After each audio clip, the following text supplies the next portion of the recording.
will be with us for a bit more time, has agreed to come back for a couple of days to spend some time with the new town manager. She will be here on the 23rd, 4th, and 5th to work through any issues that the new town manager has. She also will be meeting with him on Wednesday of this week. One of the things that Mr. Engel and I have discussed with Ms. Breaker is helping the two of us to understand in greater detail exactly what her various assignments are and to see if the current job description configuration is the best way to proceed. It is her recommendation that there really are two full-time positions masquerading as one. One is the special assistant to the select board and town manager. The other has to do with the policy issues that relate to hiring and issues of vacation time and maintaining our relationship with various union contracts. So for the short term, Mr. Engel will be working with Jen and also with our new town manager when he's here on Wednesday to sort of take a look at what his experience has been, draw on that, help him to strengthen our thinking with regard to how best to proceed. I think it is our collective judgment, Mr. Engel can weigh in on this, that we would like to at least provide the incoming town manager with some thinking about roles and, if possible, even some potential resumes that might permit him to hit the ground running and have some idea with his involvement of how the office might best be organized. Mr. Engel, do you have anything further to add to that? Okay, so that's what's going on in the background. Just want everyone to know that she will be leaving. She's done a remarkable job. I have found her to be extremely efficient. She is going to the town of Danvers as assistant town manager. I think will be a terrific opportunity for her to spread her wings. And it will be an opportunity for the new town manager to begin to shape the look and feel of the office. Any other announcements or issues of interest that anyone would like to comment on? Citizen inquiries.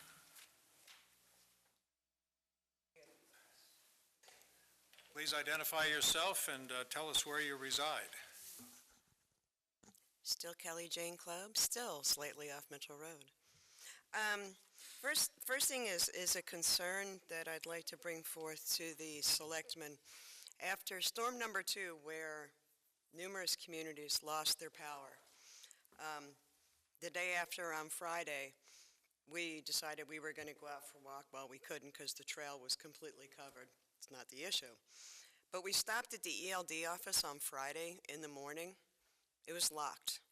There was no one there to answer any questions. They really could have had one of the secretaries or whatever in there to try and answer any questions because nobody had internet, nobody had telephone, nobody had TV. Well, a lot of people didn't have telephones. Do you have any idea of what time that was? It was in the morning, Friday morning. Like 7 o'clock, 8 o'clock? About 10 o'clock in the morning, when the office should have been open. So we drove from there over to the police station to find out what was going on, whether, it was just Ipswich, how long did they think. We went to the police station to get that information.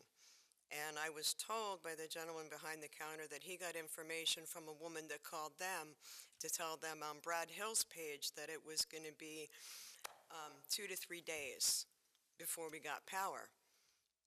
And the gentleman behind the counter said they didn't have internet, so they didn't know.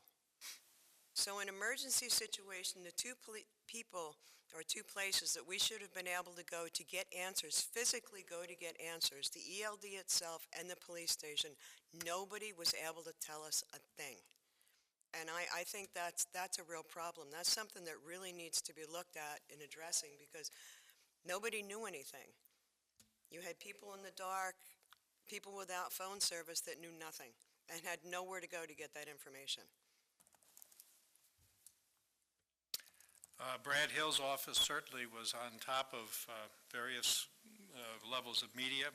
That's We if were, you could reach we it. were receiving updates from MEMA, which is the Massachusetts Couldn't reach it. Environmental But you Management. missed my point. No, I understand your point, and I would, again, look to town manager to provide additional input. I do know that the ELD had been up most of the night before and had been working with National Grid, walking lines, and doing their best to move the process along as quickly We as possible. understand that. Someone should have been in the office. If you don't have a telephone and you don't have a television, you have no access to information. There should have been someone in that office to answer questions. And the police station, the first line of defense, they should have been completely up to date on what was going on. And I mostly got a shoulder shrug because they didn't have internet access.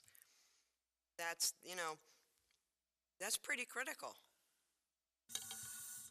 I know that there was a debrief following the session. Were any of these issues brought to that meeting? I'll let the manager.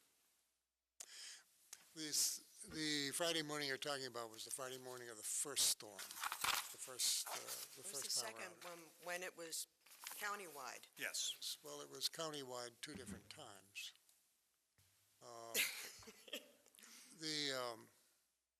It was storm number 2.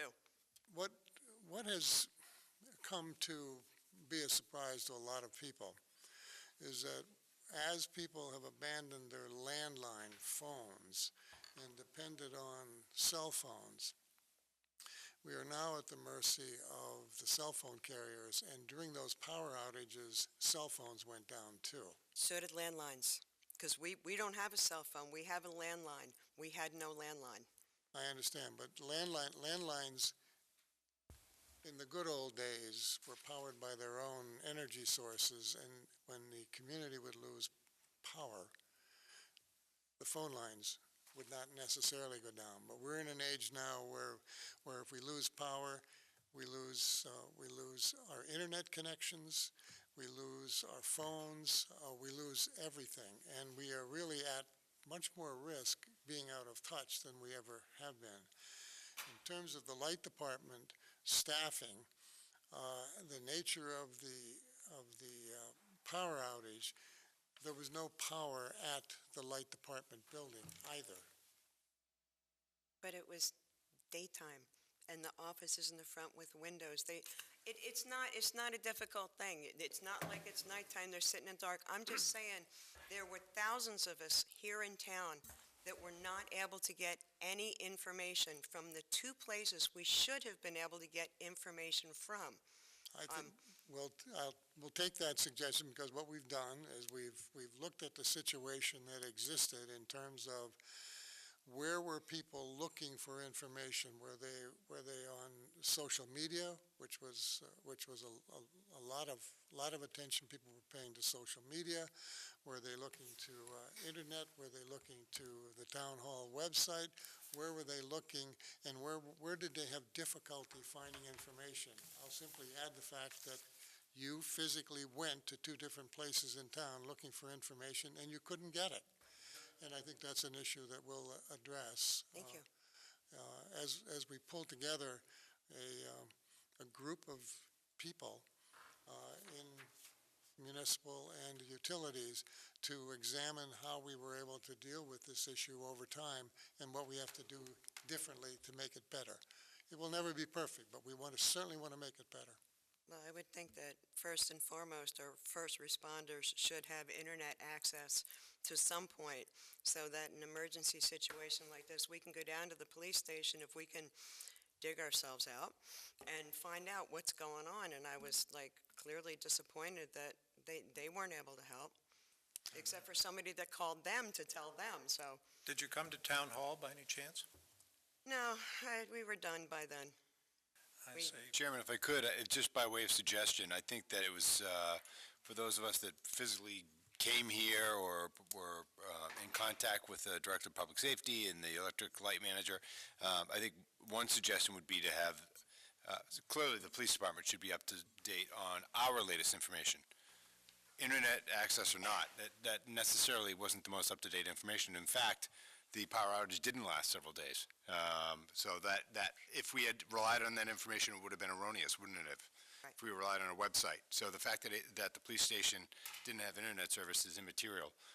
Moving forward, this building is the primary place that we seek shelter. It should also be the primary information source. But by all means, the police department should also be informed when we have updates. We specifically as a group, you may recall, we sent out a text and just said, look, my suggestion is that when there's an update, that either the Director of Public Safety and or the electric light manager coordinate that information and then get it out to whatever vehicle that they agree upon with the manager. So I think the message should be, as the manager said, that it's in a disaster, it's a disaster. So, people don't have phones, internet, or mobile phones. This is the central place to get your information. If you can't get here, then we'll try to get the information out any way we can.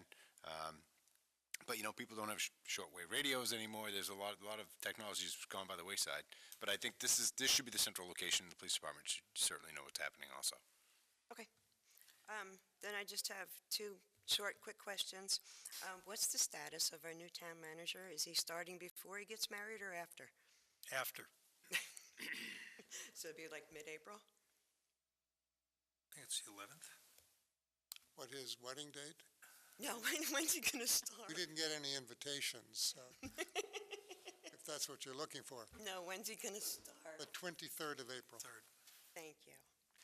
And that dovetails, as I indicated, when Ms. Breaker will be back for 3 days to overlap with his arrival, to go through records and things of that sort. And just one other quick question.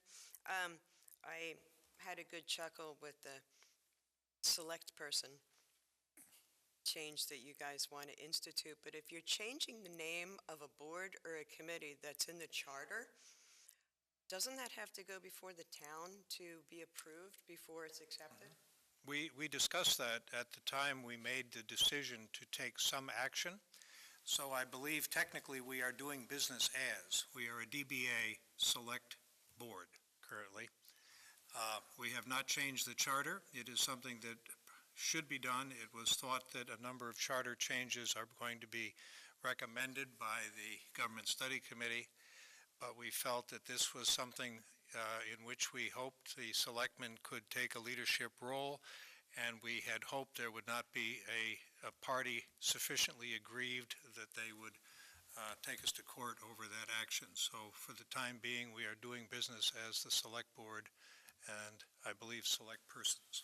It was also indicated that many of us have been doing this for a long time, and we will probably slip and say something else, but that's sort of where we're going at the present time. Okay, until we vote, you're still selectmen. Just one thing for Nishan. Thought you were going to get away Yes. free, huh? The last meeting, Yep. I really wanted to hear what you had to say, but you were sat back in your chair, a couple of feet away from your microphone. I could not I thought I hear was you much at better all. last meeting, sorry. I will try to do a better job. Thank you, Nishan. You're welcome. You know I love to pick on you. I do. Yeah, and I would point appreciate out, and with your help, we are committed to continuous improvement here. So we will take note, and we will continue to do better, And you know- collectively and individually. And you know I'll be here to talk about it with you. Thank you. Thank you. One quick Oh, dear. I'm sorry. You're doing the warrant hearings tonight, right? You're going to get through the whole warrant tonight in the meeting? It is our hope. Okay. I have a special request. Because Phil and I are going to be dumped at the very end of town meeting. Can you cut us a little slack and do the citizens petitions at the beginning of the warrant hearing? Because we're going to be at the end of the line at town meeting, so maybe you'll toss us a little bone and have the citizens petitions come up first in the warrant hearings? Well, I will consult with the rest of the board and see if there's something that we can do to facilitate that. On the other hand, it will be practice in persistence and, You know I don't need practice and persistence, Bill. Thank you. okay. Brian Kabaska, 14 Ocean Drive, and I'm his son, Lucas Kabaska, 14 Ocean Drive. Charlie Egan, 38 Edgelo Road. so we're here today to request that the board consider accepting some student clamming applications later than what the application period was. What occurred was in, I think it was August, Lucas and Charlie went to the town hall to pick up applications, August of last year. Applications weren't available at the time. The period at that point for which they could receive, the board would consider receiving applications was the beginning of December till the end of March, or the beginning of March? March 1st. March 1st. When the boys went back in February vacation, to get an application, fill it out, and apply for a license, they were told that the application period had ended. What seems to have occurred is that the rules had changed. In October, I believe the Shellfish Subcommittee made a recommendation to change the application period from March 1st till the end of December. So unfortunately, these two boys that were hoping to get out into the clam flats and do some clamming this coming summer missed the application period, and we're here to request that the board consider those applications now. Okay, I rarely call on specific members of the board, but we're fortunate to have the chair of the Shellfish Advisory Board with us as a member. Would you provide some insight and Yes. help us to? So I spoke with Mr. Kabaska, right? Correct. And he explained the situation. It was because of the rule change. The Shellfish Subcommittee did not meet this past month because we didn't have a quorum, but I advised them to come here tonight and explain what happened. We have 2 student permits out of 5, so there's definitely room under the student cap. And so I would recommend that we let them apply for their student permits. So I will make a motion to that effect. Okay, and I think it would be, for a number of reasons, if you would get a piece of paper and make that request in writing with the correct spelling and addresses of the 2 young men. Okay. We can, I believe, amend the listing as it is in the packet tonight, because we will be taking the packet as a total, plus an amendment offered, I guess, by a member of the committee. But I do think, because the town clerk will want to have that information correct, if that's... Sure. And I see a piece of paper beginning to emerge at this very moment. 2 pieces of paper and a pen. So, citizens, take note. Okay, so if you'll provide that information to Ms. Alexson at the appropriate moment, we will take that under advisement. Okay, so we Okay. can just hand this to you as soon as we fill it out. Yeah. That'd be great. Okay, thank you Thank very you much. very much. Okay. Probably need age information as well, just out of curiosity. Right. So Yeah, we want Lucas- your date of Lucas birth. has his application with him. We can hand that in at the same time, Okay. and I can run back to Charlie's house and get his as well. So the other thing, We'll accept a handwritten, when you great, turn thank in the application to the town clerk, you're going to need they're going to need their bed certificates. Do they already have those or no? I'm sorry? It's What's a the- state permit. Okay, You can't get a commercial right, permit but without we that. first got the application accepted, then we Right. get the, So when they turn in their money Yep. for the fee, they're going to have to also have their bed certificate, Okay. which you can you get can from... get that online? If you call the constable, he can tell you Okay, where you can get that. I think you can go to Gloucester and get it. okay, great, thank you. Appreciate it. okay, thank you. Any other citizen inquiries? Good Okay. evening. Phil Gogan, Kingfisher Road. Boy, I'd love to have his radio voice. Quite impressive. Speaking about radio voices, I'd like to speak about microphones. I tried to watch the Finance Committee interviewing the school board the other night. Didn't have enough microphones. The microphones, I don't know where they came from, what they cost, but you have to do something about the microphones.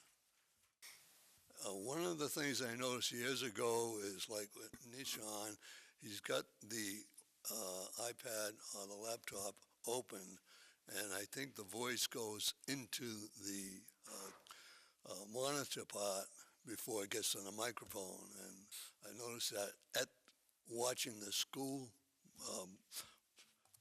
committee meetings that you couldn't hear them. Anyway, tonight I'd like to just hit on a couple of things to do with the town meeting. I've been watching a number of town meetings over the years, and I've noticed quite a few of them have pre-town meeting forums, i.e.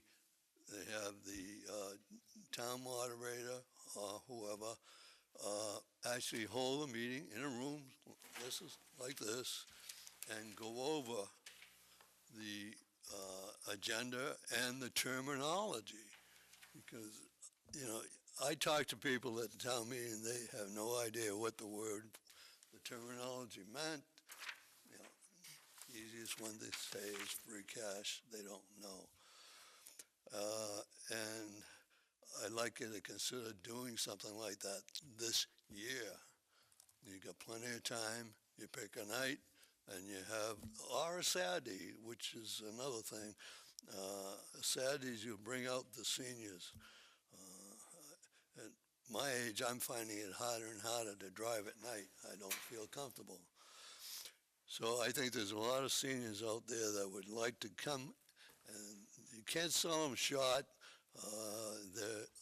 They are sensitive to what's going on in town, and if they could come out, and what I'm leading to is maybe a year from now have meetings on Saturdays, but that's not why I'm standing here tonight. I'd like to ask the chair to give me his definition and his interpretation of the word appropriation in regarding town meeting. When something is appropriated, and adjectives and superlatives like extraordinary circumstances require that we do such and such, and we have this money. I've followed up on some of this. I don't get an answer. So I like your definition. I asked Mr. Rocha last time. Your interpretation of the word appropriation at town meeting. Thank you. Okay. My understanding is that when town meeting appropriates, the town meeting reviews recommendations and grants permission to expend resources. That, I believe, and I'll look at our Director of Finance, who is an expert on these matters, I believe that it is the vote of town meeting that authorizes expenditure. The question has come up over the years, once the town meeting authorizes, is it then a requirement that the towns actually be expended? I believe appropriation is permissive, and other situations may surface between the town meeting and the permission to expend and the actual requirement by the town to expend those funds for that purpose. And we are given certain leeway to reallocate within categories funds which have been previously appropriated as long as they're within a certain category. The school committee has almost carte blanche. They are given a single figure, which is their bottom line appropriation, that is permission to spend up to a certain amount. How they spend that is considered the school committee's responsibility, and they are given a measure of fiscal autonomy, as it's called, that ability to expend those resources that have been appropriated in any way that is considered most appropriate by the school committee. I came a little sidetracked by bringing the school into it. Well, then I'll take the school out of it. I have a history of, chasing down a school committee, and it's not like what you just said. But let's stick to the town. The town at one time had a strict line item budget, which meant that each category in some detail was identified for a specific expenditure. If it wasn't expended for that specific item, it could not be expended. By revising the presentation of the budget by directorates, within directorates, as long as it is, say, within public safety or within the police category, if monies that were originally defended in terms of expenditure X and that wasn't made, and another reason equally worthy materialized as long as it was in that directorate, monies could then be used to expend within that directorate. So we have a slightly increased level of fiscal autonomy as a municipality. We did not have that until just a few years ago. Well, that's kind of... And town meeting actually listened to that argument and approved it. As when you say slightly, that covers a wide... Well, we don't have the level of fiscal autonomy that the school has.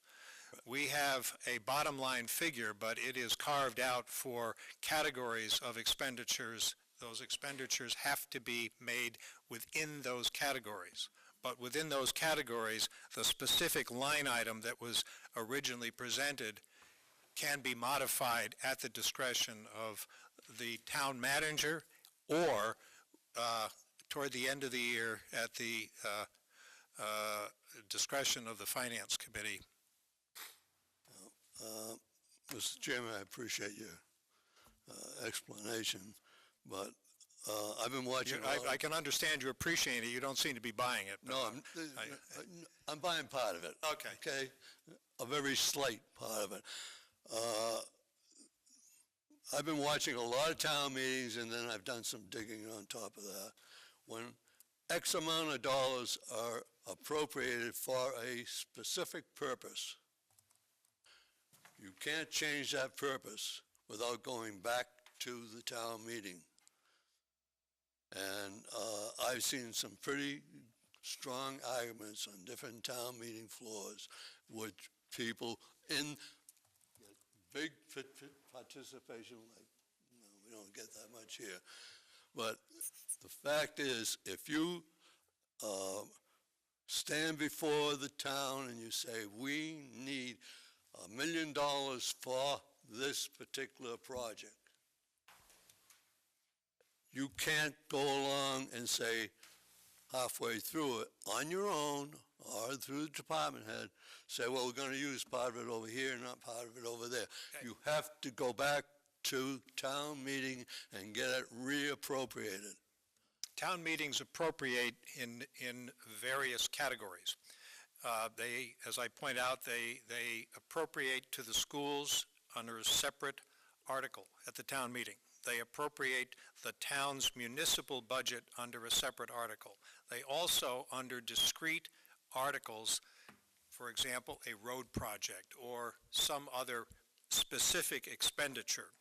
In that case, it needs to be within the four corners of the article and cannot be taken from that article and used in some other article.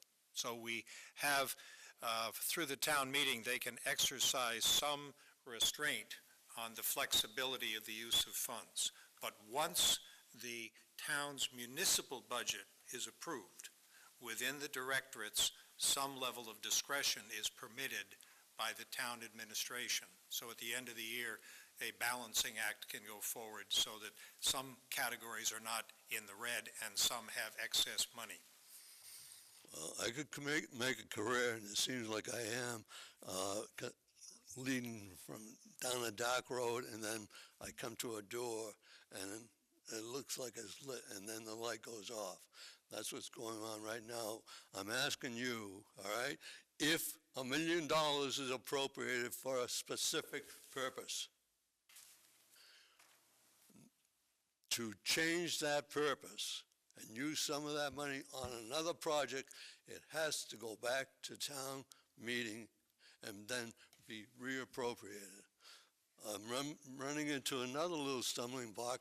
If all the money isn't used, it has to be returned to the treasurer with an explanation. To In the other what? words, you got a $1 million project and you use 900,000. The other 100,000 should go back to the treasurer with an explanation, and I've seen some of the explanations. I can go on and on, but I'm not here for that tonight. Thank you. Okay. Any further citizen inquiries? Thank you very much. Mr. Chairman? Yes. Should we do the motion so that they know that they'll be added to this list when we get to it? Let's take that item out of order then. It is 6, approval of commercial shellfish licenses. Okay, that is contained in our packet in the main, although we have two, hang on, let me just grab it. There is a detailed listing which has been provided by the town clerk, and since all of the names of the permit applicants will be listed on the open meeting law meeting notice and agenda, the board need not read each name individually when making the motion. However, since we are going to modify that motion by the addition of 2, we will vote to approve the listing as contained in the packet and add 2. Okay, so, first of all, I have to recuse myself from one of the commercial shellfish permits. So, could we vote the regular list and then do the student list separately? Yes. Okay. So I'm going to recuse myself from the regular commercial clam license list. Okay, is there a motion to approve the commercial clam license as contained in the packet and enumerated? So moved. Is there a second? Moved and seconded. Further discussion? All those in favor? Aye. Opposed? Thank you very much. They have been approved.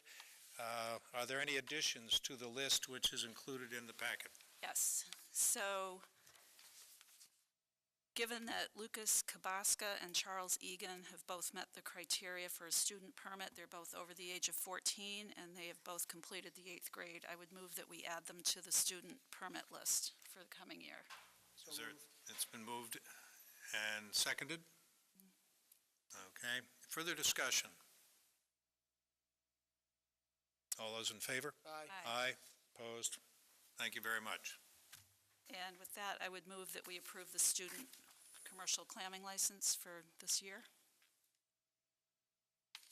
So moved. It's been moved and seconded. Second. All those in favor? Aye. Aye. Opposed? Thank you very much. And I would point out to the clerk, there was a vote of 4 in favor with the first vote. One person accused themselves. Okay. Next category. The over 70 licenses, I move that we approve those for the coming year. Is there a second? Second.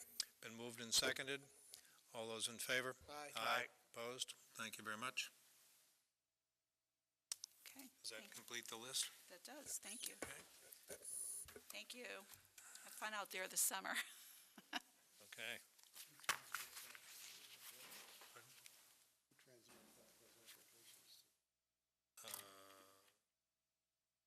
She needs to be notified that 1, it had been done, and 2, we have a written set of pages that can be given to her through Well, the they town both manager. have to go downstairs and turn Yeah. their applications in, But, so. but she should be forewarned that there will be additional applications that have already been pre-approved. Okay, thank you. There is a resignation from the CONSCOM. Michelle Hutton has resigned. Want to thank her for her service. And it is the town manager's prerogative to appoint to the commission with the confirmation of the Board of Selectmen. Mr. Engel has appointed Raymond Putnam to the committee. Would you say less than 25 words on the subject of Mr. Putnam? He has been a former member of the Conservation Commission. He's returning and recommend that that my appointment be confirmed by the board. Is there a motion to that effect? So moved. Second. And moved and seconded. Further discussion? All those in favor? Aye. Aye. Thank you very much. We are now number 7, which is referral of open space preservation-related zoning amendment to Planning Board. The chairman is here and is going to give us her desire for the action on the part of this board. Yes, thank you. Please identify yourself and your colleague. Heidi Pack, I'm the chair of the Planning Board, and I'm with Ethan Parsons, who's the senior planner. As you mentioned, we're here because the Planning Board proposed a zoning amendment at its meeting on March 15th. It's about the Open Space Preservation District, and you've received a memo in your packets about our proposed change. In order to continue this discussion as the Planning Board, we would like to move into a public hearing stage, yet need you to perform the formality of referring it back to us for the public hearing. Okay.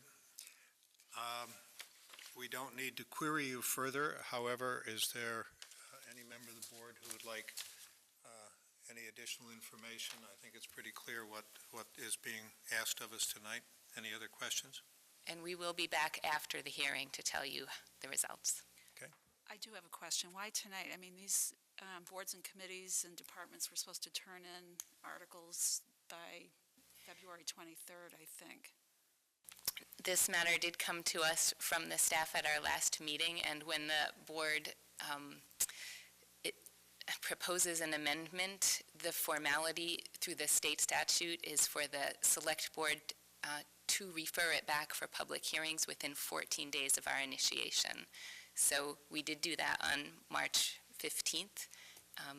The matter is pertinent and timely, and we feel we can hold one hearing on the 29th and present to you the outcome and have a thorough report for you at that time. Okay, is there a motion to refer this to the planning board? So moved. Is there a second? Second. Further discussion? All those in favor? Aye. Opposed? Okay, we'll open the hearing. Consider it remanded to the planning board. Thank you. Okay, thank you very much.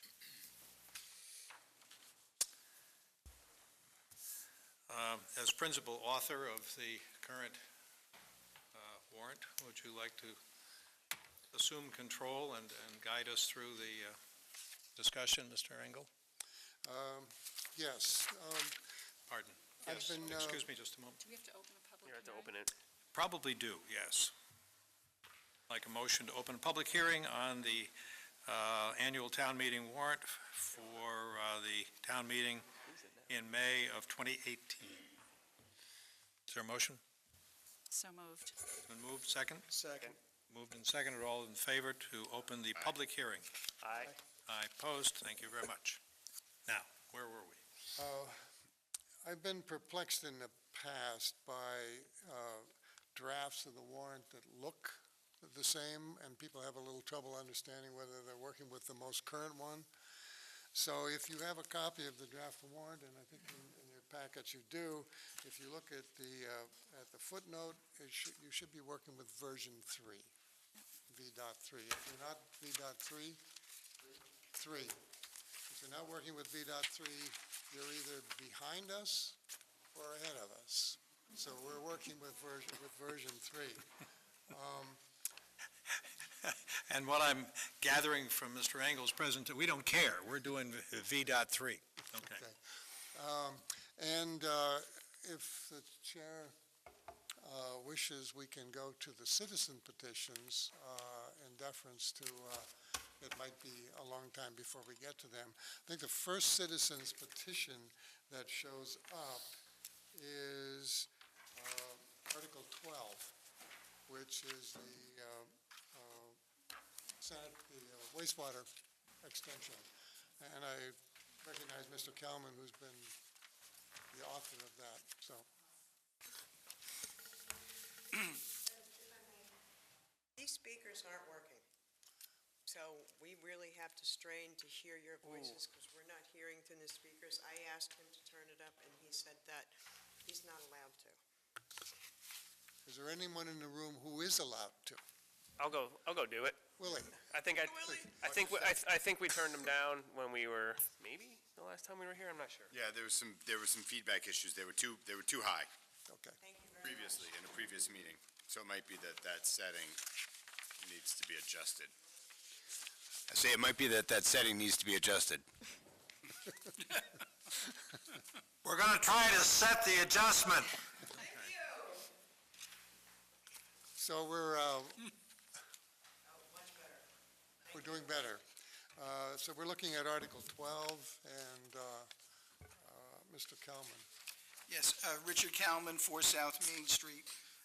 I filed a petition on behalf of 30 Town Farm Road LLC. They are a developer that is right now before the zoning board on a 40B application for an over 55 development.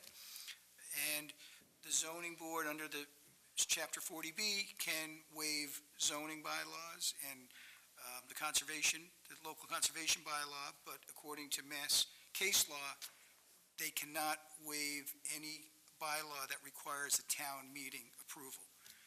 And so part of that proposal would involve the proposal on Town Farm Road would require an extension of the sewer system from where it terminates now at 7 Town Farm Road to further down Town Farm Road and then proceed down Locust Street. It would be in excess of 500 feet and so would require a town meeting approval.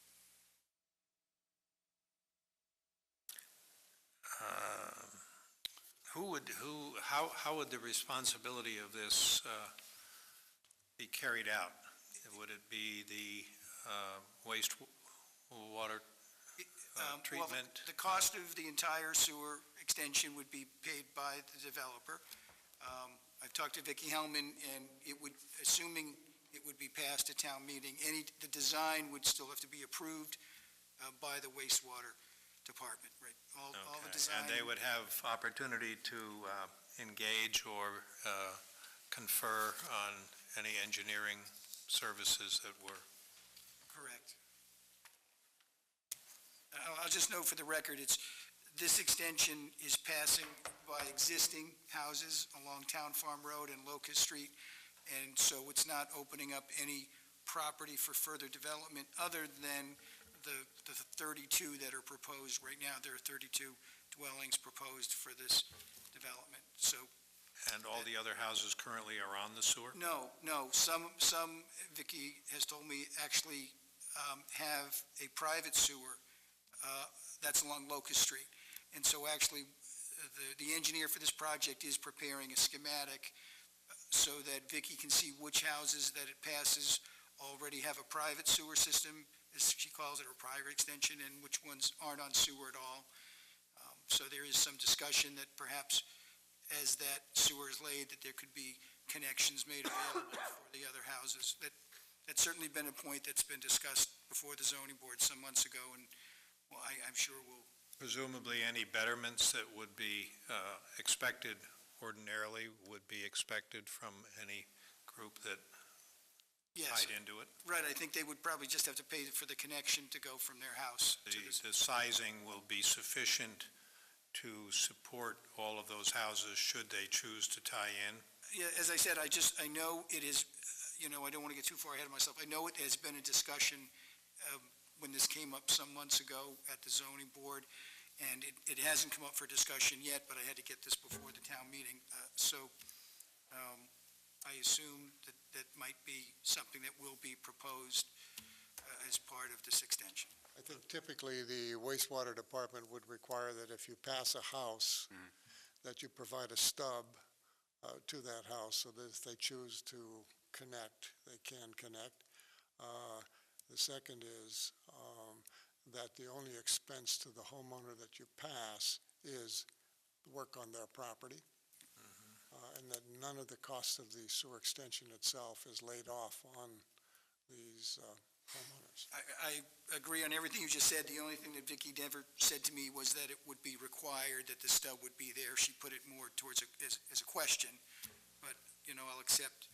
If that is the case, we'll obviously comply. Because typically what happens is, once you get the approval at town meeting, the design is presented to this board as sewer commissioners, and then they vote to accept the extension, the design of the extension. Yeah, And the pipe, to literally accept the pipe. Right. We own it, right, once you build it. Once it's built, and it becomes part of our system. Yeah. And to put stubs in later on is just an inefficient way to proceed. So, So if I could, just while we're on that topic, it's my recollection, it's been a while since I've been on the sewer subcommittee, but it's my recollection when the neighborhood petitions to lay the line, you normally need to divide it by everyone on that neighborhood, but in this case, because it's a sole party paying for it, and we had a case like this years ago when the Bruni extension occurred, right? It was the same idea. He paid for it to go by, but we didn't better the houses that the line passed that were not the intended primary destination. sewer betterments usually include the actual laying of the lines and all the things that go with it. Because of the developer carrying the cost of that, to the extent that homeowners choose to tie in, they just have to tie up their own front yard and tie into this stub that's already pre-existing, if we understand the rules. Correct. Agreed? Yep. And I think the only other thing to note is that there's no requirement that the homeowner tie into the sewer as it passes their property, but should their septic fail, then they would be required to tie in. Right. That's the way. Right, that's the way it works, the rules yes. work. Any other questions? But to have a failed septic system and to have a ready-made sewer in the front of your house with a stub is a good thing. Lottery ticket. Yes, yes. Any other questions? Yes. I have a process question. Is anybody from 30 Town Farm Road, Ipswich residents? No, from the LLC? From the LLC? No, I believe that's why I have to bring it as a citizen's. So who's the citizen that this is are you doing it as a personal citizen petition, or? He will identify himself as the representative of. That is true. At town meeting, I would, yes, I would do that. If in fact, because I'll say this is a novel thing for me, if in fact we need to get a citizen to get up and speak. Let's not overcomplicate things. I think that if this board is Inclined to support this. is inclined to support, then this board can support it as sewer commissioners. I mean, we can support the placement on the warrant. They can talking place it about. on the warrant, not as a citizen's petition, but as, Understood. Yeah. All right. as sewer commissioners. But I see the town moderator back there, and do you have any comment on who has standing as a citizen to offer citizen petitions? Maybe we're making this more complicated than we have to. Well, I have a reason for asking, but I think you are making it a little more complicated than it needs to be. Mr. Kalman is a long-standing, renowned town resident and petitioner. Notorious. And notorious. And he will disclose it under the bylaw. He's compensated for this, and so disclose his financial connections. But he's got 10 signatures. It goes in the warrant. Okay, your comment? Assuming he has the 10 signatures. Yes. Okay. well, so the reason I brought this up is because if it's non-residents really submitting this petition, then I think it should go last after other citizen petitions that are brought by citizens. Well, it's brought by, No, it's supported by the required number of signatures, 10 of residents. I understand that. You can put it wherever you want it. Right. Well, that's why I asked, Yep. were there any real citizens that are part of that LLC? So, Mr. Engel? I mean, that's the one, control that the selectmen have over town money, the only control. and that was the Is only reason I asked. Arrangement of the warrant, right? Okay. I mean, I played a role in where I placed it. I placed it near the municipal budget, which is where water and wastewater issues get discussed. So I thought the proximity of the article to those budgets made some sense to me. I certainly accept what the moderator has said. It's, although Mr. Kalman has been the agent in bringing this forward, the petition belongs to those who signed, Correct. the voters who Correct. signed. He's just making the motion. All of whom are citizens. Right. So it has the standing of any other citizen petition at this point. I appreciate that clarification. Okay, any further discussion, question as to the intent of this petitioned article? I don't believe we have to take action on each one of these at this moment, but I would be guided by the town manager. Well, there's something in that at some point we have to do yays and nays on everything. It's not if this is a simple enough situation, I would say let's try to do the Do it yays while and you do nays it, on yeah. as many as we can. Okay. Is there a motion to support the citizen petitioned article to extend the sewer system to the town farm road development? I'll make that motion. It's been moved. Second? Anyone? Second. It's been moved and seconded. Further discussion? Yes, under discussion. I want to, the elephant in the room, I think, is that, that I think would come to a member of the select board's mind might be that, this is a case where if we block the sewer extension, that we're effectively serving the role of knight in shining armor to prevent the 40B. That's traditionally not been the role the commissioners have taken as sewer commissioners, because as sewer commissioners, you're not town planners, and in fact, you're not even selectmen in that regard. You're the sewer commissioners serving sewer customers. So it gets a little tricky when we're wearing that many hats, but you have to, that's the way I think about it. That's the way I've tended to try to think about these things when we sort of change hats, sort of midstream like this, where we're commissioners, whether it's electric commissioner or water commissioner. So to the degree that a project gets approved and it is asking for a sewer extension, it's sort of the nature of the sewer commissioners to support that part of our business, if you will. I put that in quotes.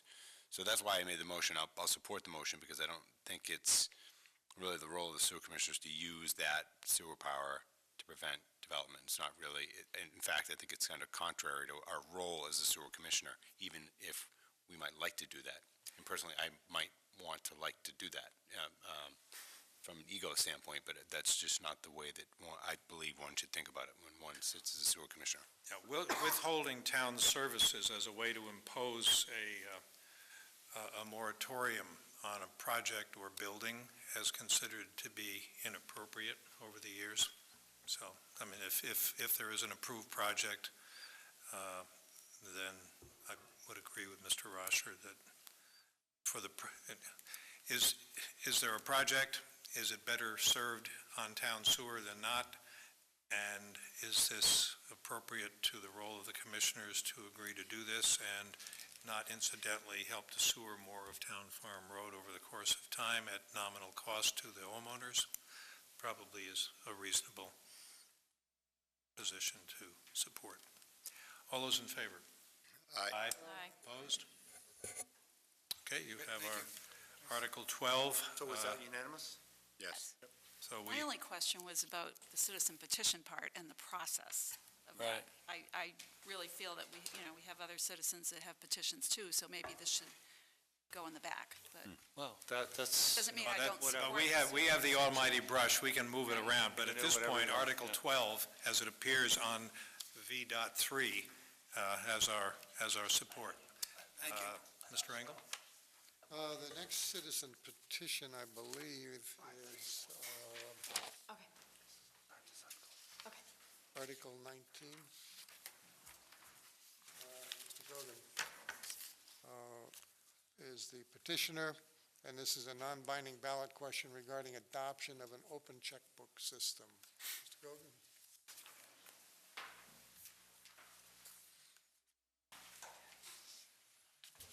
And I would like to tee up our finance director to be prepared if there are technical questions that might be required with regard to this article. Thank you, Mr. Chairman. I don't have a copy of the warrant and the numbers. For some reason or other, my laptop, Thank you. my iPad, oh, thank you, isn't operating in here. It's got N214 locked. Okay, we're talking about one thing you could do is increase the size of the font all around, including the actual warrant of the town, because there are a lot of people in town that their eyes aren't there. We're talking about the open checkbook. What would you like to know about it? In 25 words or less, make your case why we should support this. Transparency. Your feeling is that currently there isn't adequate transparency, and this would require, and this is by way of software, by way of additional steps on the part of the finance and town accountant. What's required to implement this? Not much. The cost would be probably the primary question. The cost would be $6,500 for the first year. That includes setting it up, tying it into Muni, and it takes any place from 4 to 6 weeks to tie it in. After that, it's $2,500 a year. This is not new. It's new to me last spring, and I went down, I spent some time with the town of Arlington. He gave me an hour and a half, explained he loved it, and they had just renegotiated and got the figure down to $6,500, which was an $11,000 saving, and part of that is because so many towns are doing it. It's just that simple. To the people at home that are listening, all you have to do is think of this. You're going to be able to go online and see just like your own checkbook where all the dollars went. If you have any question, then it's up to you to pick it up with your selectmen. I think this is the one that says read only, which means something to the effect that you can't make any changes to it. It's just read only. Okay, I'm going to ask the Director of Finance to come up and give us one or two pros, one or two cons. I am aware of the fact that other communities have used something called the open checkbook system, and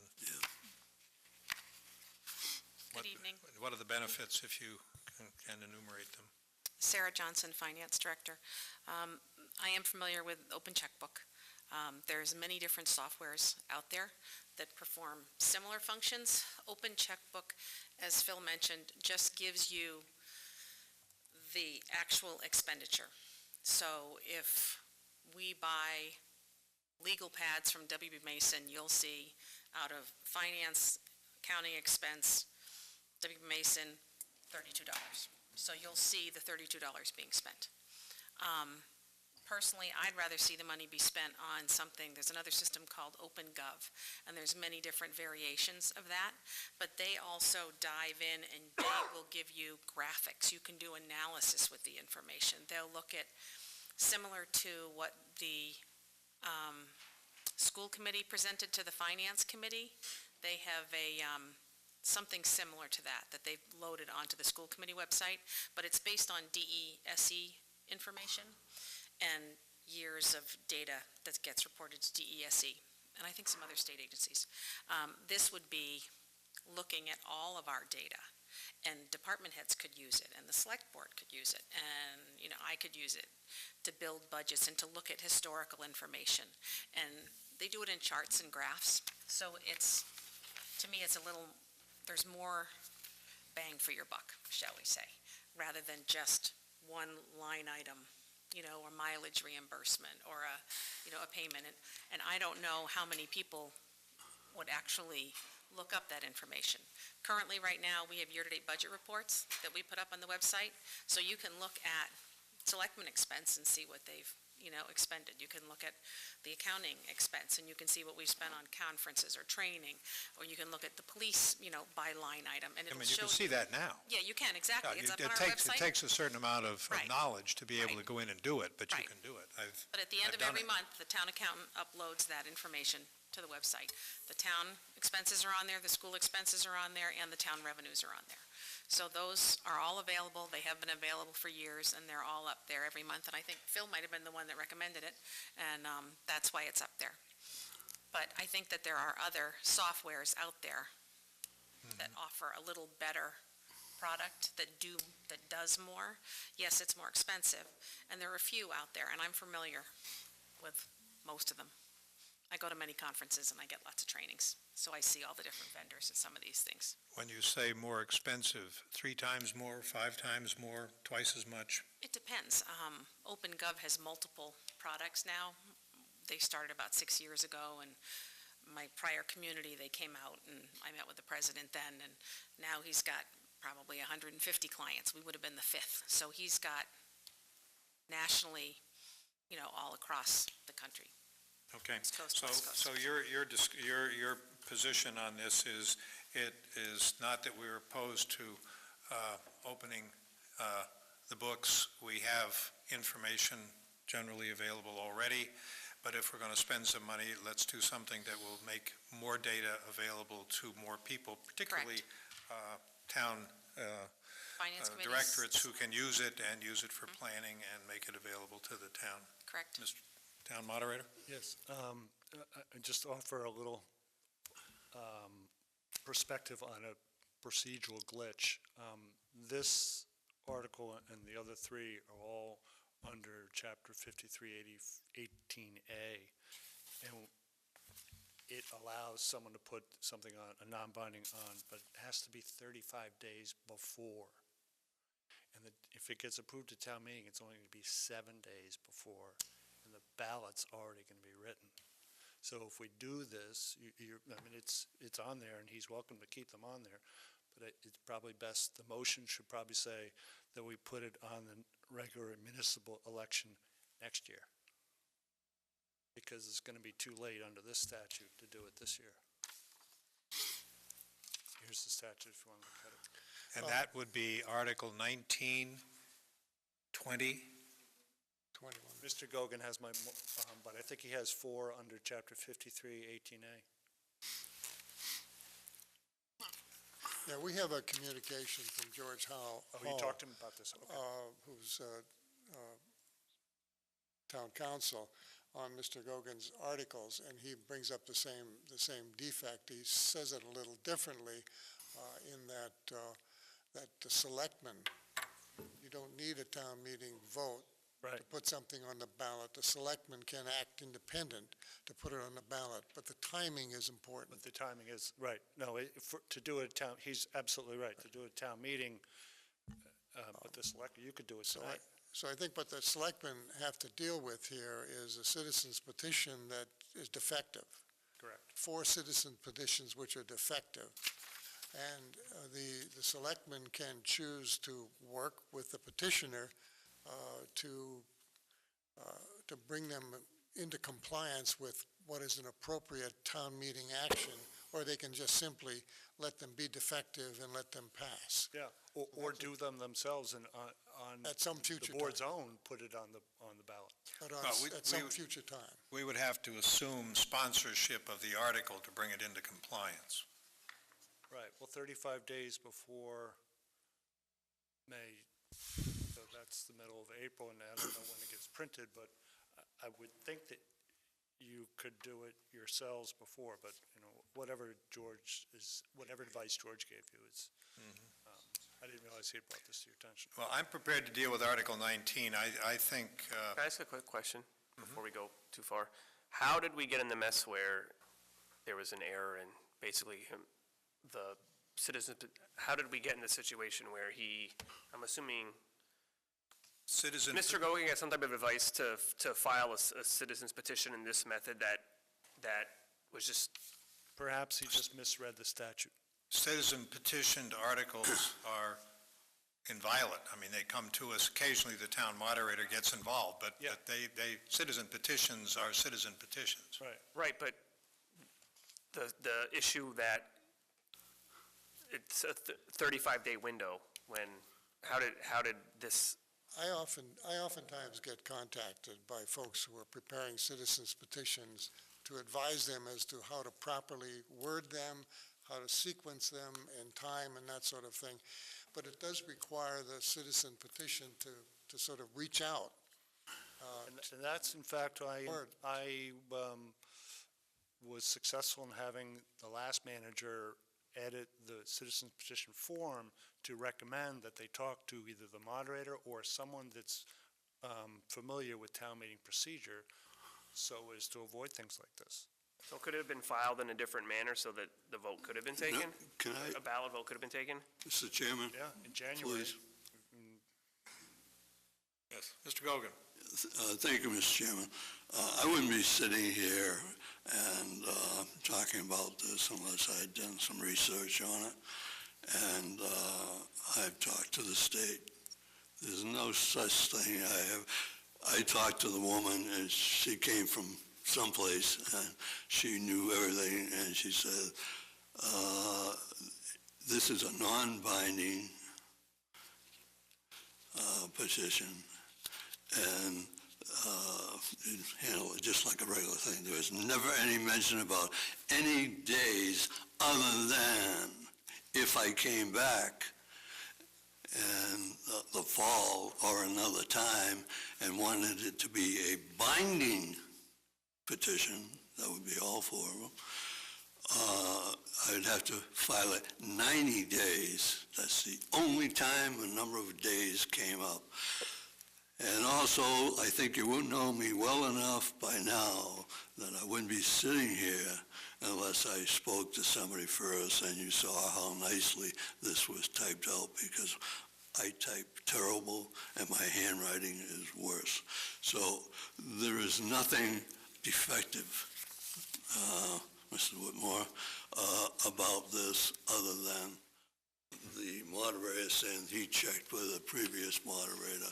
But I think if you checked with the Secretary of State, I do have her name, I don't have it with me, and I'm not sure, just... Well, I'm prepared to deal with the substance of the article. At this point, I am not personally in favor of open checkbook. I think that there are other, I agree with the Director of Finance. We have actually had several, probably too long discussions of what are possible in this regard. Right. And I think this is a start.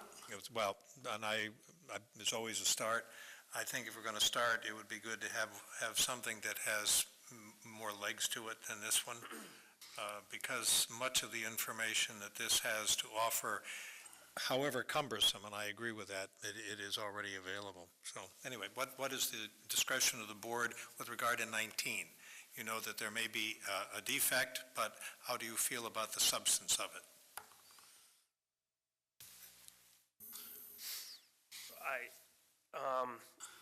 In general, I like the idea. I think I think it requires a little more investigation as far as how much it'll cost and the system that we would pick. I think I would like to find out how often it's used in other communities. I know that people talked about it, but I think it's a nice idea. I also have concerns that no one's really gonna use it.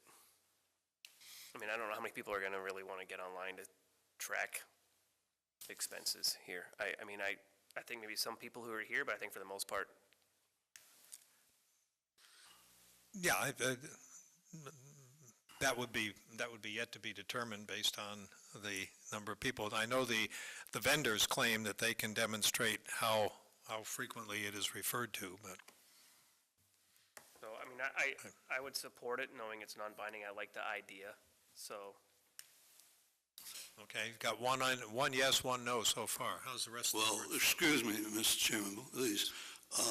What it's going to come down to, because this is a non-binding, it has to go on the warrant, it's going to come to the people. Yeah. It's that simple.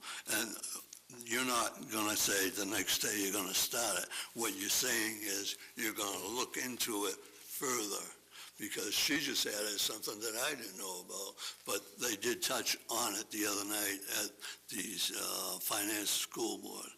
And the incoming town manager and one of the other managers, I think it was also the one from Winthrop, were familiar with open checkbook.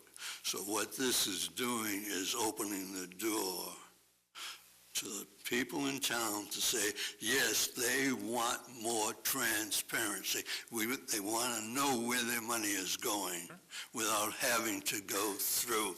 Because I almost got thrown out of here a few years ago when I said, I want to know where the money is going. And it ended up as a figure at the end. A department spent that particular month $3,000. Okay, well, I think we understand the intent of this. Is there a motion to support, knowing that, one, it may be defective, and two, that there are other options? Is there a motion to support this at town meeting?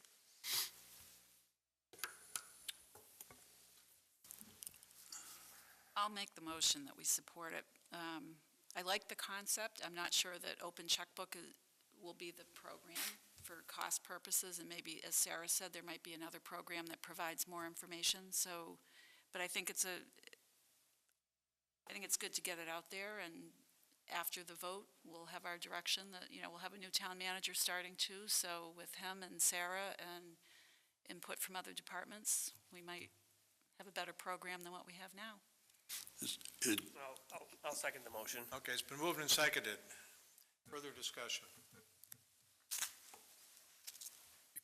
Mr. Chairman, Yes. quickly, is it too late to amend the article to say open checkbook or other software program that indicates it's under surveillance, we're looking into this, and it doesn't inhibit it at all, and get the town feeling about it? That way we don't have to have a motion to amend the motion. 10 citizens have petitioned this article in its current form. Understand. Okay, there's a motion. All those in favor? Aye. Opposed? 4-1, I guess. 4-1 in favor. Now, let's be clear that if nothing else happens, we go to town meeting and this passes at town meeting, it won't be on the ballot. Yes. It won't be on the ballot because a week later is when when you mark your ballot, and there's not enough time between town meeting and the ballot to get it on the ballot. But you will know from the action of town meeting what the town meeting's Well, the town meeting could say yes, by 100 to 99 to 1. It still has to go to the study. It's not going to take effect. It's non-binding. It's non-binding. We understand that. So what you're doing in a short word, this is written by an experienced lawyer and manager and moderator. So it's not like it was, I just fell out of bed and wrote this down. Let me try to make my point one more time, Okay. and then I'll stop. Thank you. Let the process go wherever it goes. We'll move on to 20. This citizen's petition says to ask the town meeting to put a question on the ballot. Right. That's all it asks. Exactly. And if you vote to put the question on the ballot at town meeting, it won't get on the ballot because there's not enough time.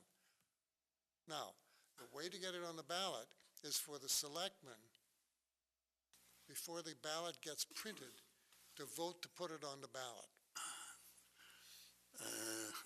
I have to question that, and... If you want to question that, that's yeah, fine. And because that's not the way... We can leave it at that, and nothing will happen. Right, that's the way I understand it is, the town votes 100 to 0, all right? It's still at the stage that it's telling you that where they want it, the direction they would like to go, but they're not telling you to do it.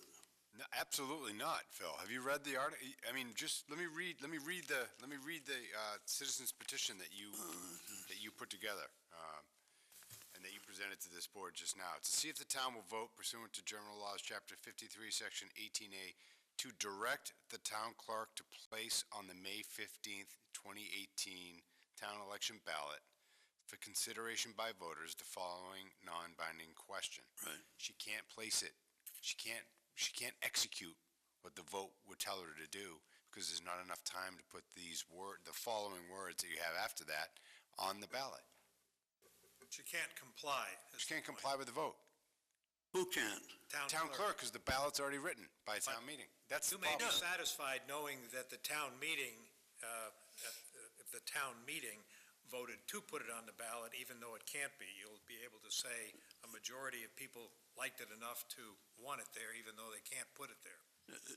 It's non-binding to put a non-binding... So what we could do is we could move to reconsider our support of the citizens petition as a friendly move and not support it, recommend we indefinitely postpone it, and put our own article on there creating this non-binding referendum if we wanted to support it. That way we can get it on the ballot. Yeah, that's why I said we had to take ownership of it if we're going to do that. Do you understand? No. So what you I'm want to have not happen... comfortable with making any changes unless, because the person that wrote this, the two people that told me about it, was right out of the Secretary of State's office, and a lawyer who is very knowing, and he put it together because I questioned the part about read-only. Hogan, you're not listening to reasons. Right. It doesn't matter what they said. If that's the way the petitioner feels, then I think that's what the board should do. That's what I Mr. Chairman, if it pleases my colleagues, I'd like to be recorded as a no vote on our previous vote in that case. Okay, it's now 3-2. Can I offer one thing here? The way I read this, and Mr. Rauscher, maybe I misunderstood what you said, but the alternative isn't for you, the select board, to put an article on the warrant. The alternative is for you, the select board, to put it on the ballot. Okay. I may have misspoke, to put it on the ballot. That is it. I think I did misspeak. But it will not be as a consequence of this. It will be as for one, the reason I changed my vote to a no vote is I'm not eager to do that if Mr. Gogan won't listen to reason and say, look, what's going to happen with this article is we've got to agree, we're going to IP it, period. We're not going to talk about it. We're not going to waste town meeting talking about his friend who's a lawyer that wrote this beautiful article. That's not going to go anywhere. Instead, if it agree to just IP it, we could talk about putting it on the ballot right now and not waste another half hour talking about, Exactly. That's what we're offering to do. You're not interested in that. You want some time at town meeting to debate this article. What I'm suggesting is that we agree that we'll IP this. When I say we, I mean the board and you. At town meeting, I'm simply going to explain that they're going to be able to look at the checkbook. First of all, it's going to go steady, all right? Then it's going to be decided to and explain just what it will do when it is put in effect. I think the town meeting itself provides an opportunity for adult education where people can learn about it. Just putting it on the ballot does not really do that. I understand what he's trying to do with this, and good luck to you. And what about Article 20? Mr. Chairman, before we go on to the next one, are we going to be voting on to support or not support every one of these tonight? I thought it was... Only if the board chooses. I thought we were going to have another meeting where we were going to do that. We got an email this afternoon. When the town manager initiated the discussion tonight, he said to the extent that the town is ready, or the board is ready to do that, he appreciated that being done and moving the process forward. So we have been doing that along the way. We can stop that at any time and just listen to the substance of the articles. If we can vote, I'm in favor of preparing as much of this as possible so the Finance Committee will have some forewarning as to at least how we stand on these things. So do we want to move to Article 20? Yes, please. Okay. This is, again, a citizen's petition by Mr. Gogan, a non-binding ballot question regarding the town of Ipswich conducting quarterly forensic audits.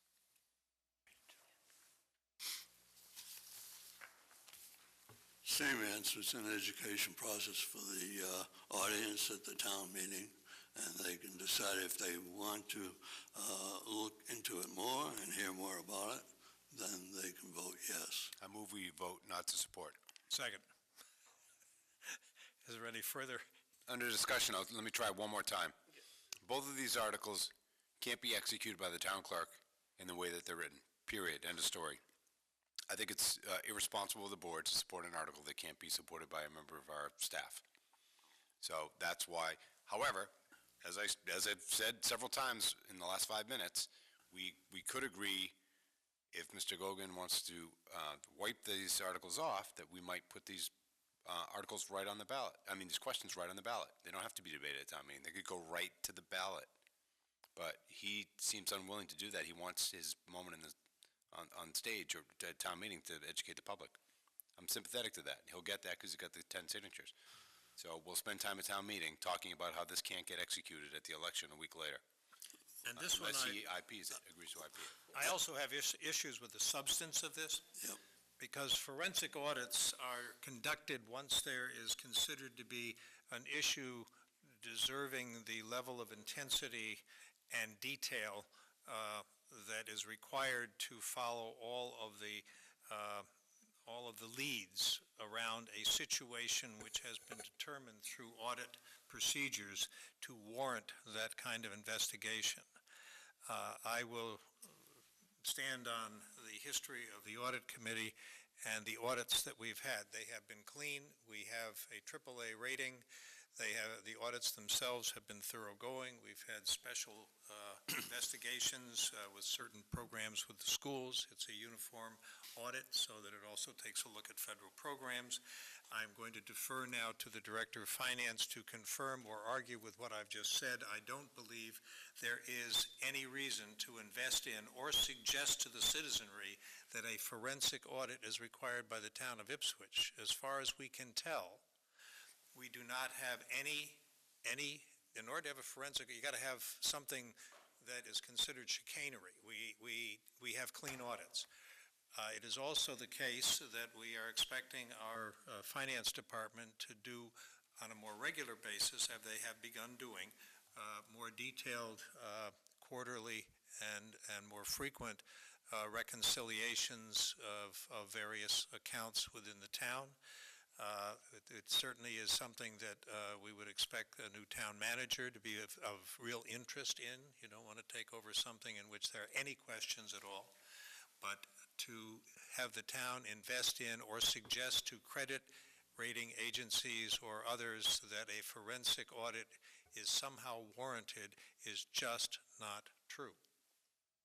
Correct. Forensic audits are usually done when there is fraud found.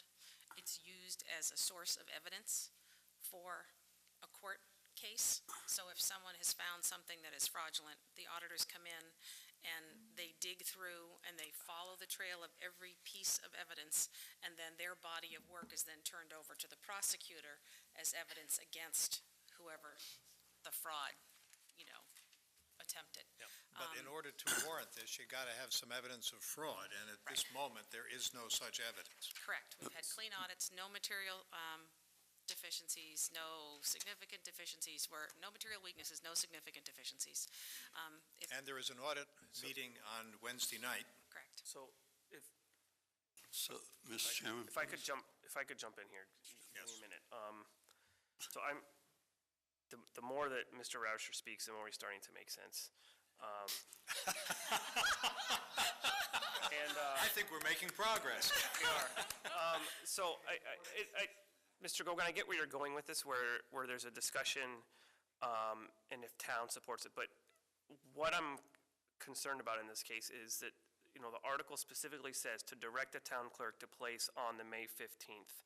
So that is essentially what people are doing here, is they're voting to make a ballot.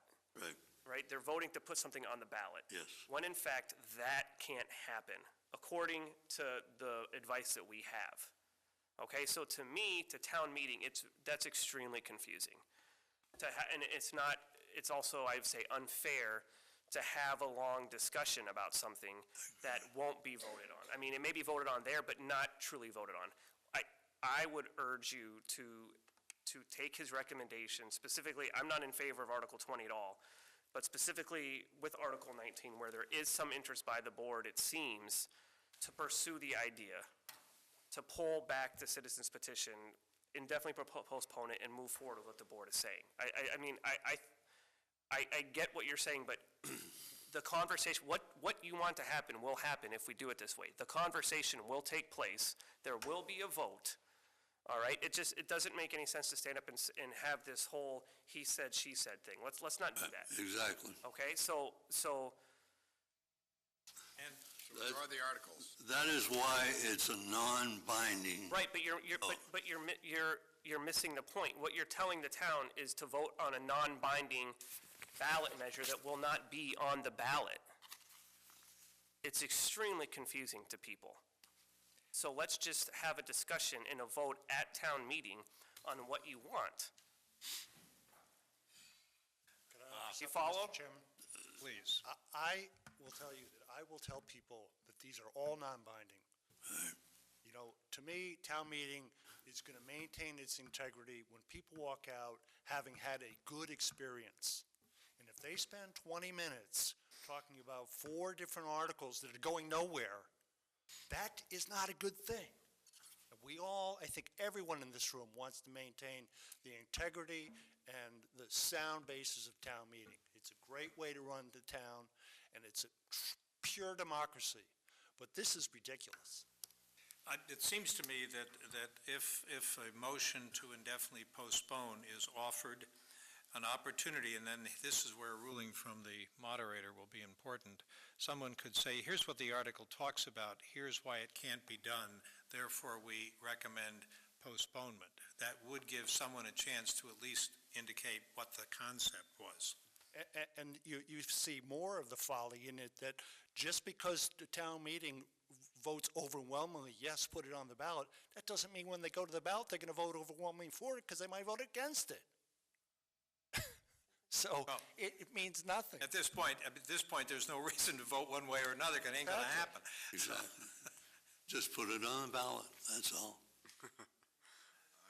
This is like a who's on I mean, first. all the arguments that you've given so far against, like, we'll take the audit, the audit, and all the arguments so far, don't mean anything, because you're just giving the reasons for not doing it, and if there's nothing there, there's nothing there. And the people don't think there's something there, they'll say no.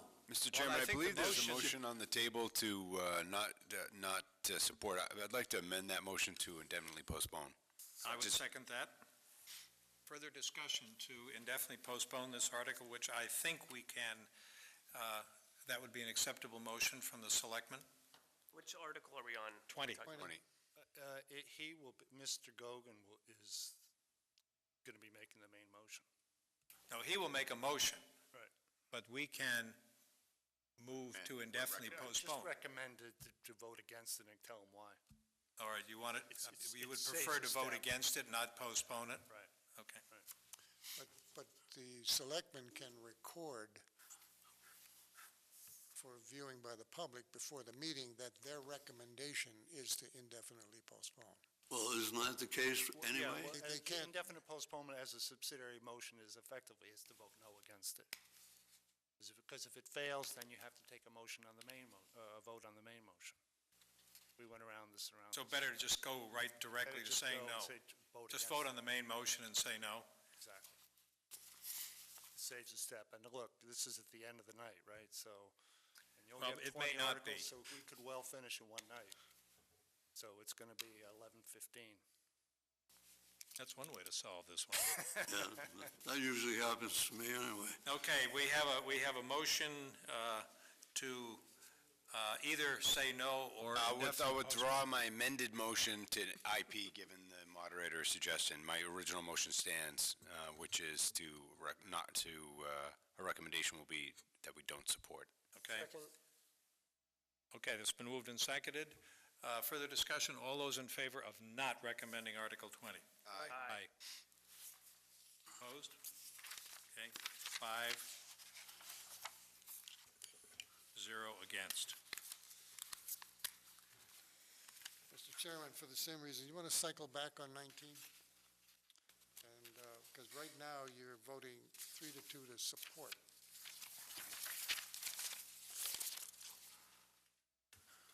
Which seems like an inconsistent position. Right, well, hadn't I failed on that and one. I changed my vote to no, so I can't move to reconsider it. It would have to be one of those voting in favor.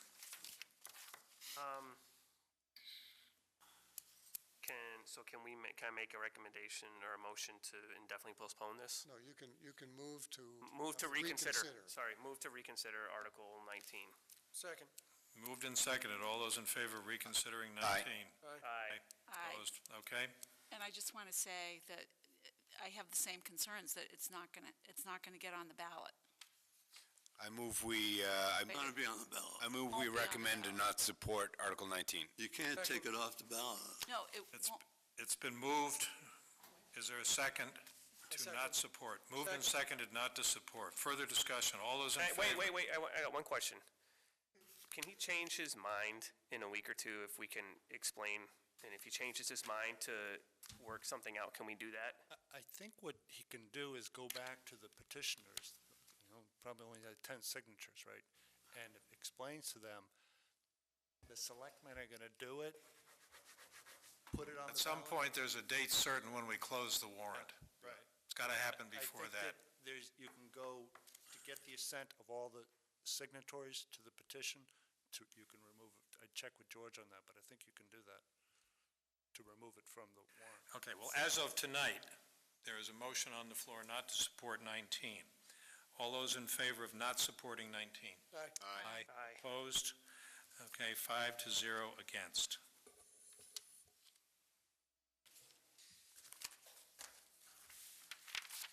Number 21, Mr. Gogan's citizen petition is a non-binding ballot question regarding adoption of term limits for elected town officials. I move we recommend to not support Article 21 for the same reason. Second. So, before we vote, I have a feeling this one's going to be quick. I like the idea of this. I think we should have term limits. Nowhere in here does it state what the term limits are. I think it should be in there. And again, because of the issue that it's not going to be on the ballot, I'm going to vote no, but I like this concept. Can I just say something real quick? And it was interesting when I saw the article. So, sitting in front of the TV watching the Bruins game, I said, let me do a little bit of homework. So I went all the way back to 2000, and I looked and said, how long have any selectmen? I didn't go back and look at, select board. I didn't go back and look at the school committee. So I don't have that much free time. So I just looked at how many years or terms that we've had for selectmen since 2000. And since 2000, we've only had one selectman who has been longer than 3 terms. So I appreciate what Phil is putting out in front of us, but it's not a problem that we have, at least on this board, it's not a problem. Yeah. In the last 18 years, we've had one select person, longer than 3 terms. On the average, it's 6 years, 3 years. This is not ongoing that people are sitting on these boards for 15 years. Thanks for looking that up. 3 terms is kind of the number that I had in my head. And I think if I remember right, Phil, I think your word was 3 terms is enough. Yeah. And I'll tell you, it is enough. You'll begin to see white flags at about 8. In a lot of ways, it is enough. Are you running? I can't talk about that in a meeting like this. You can ask me when I leave.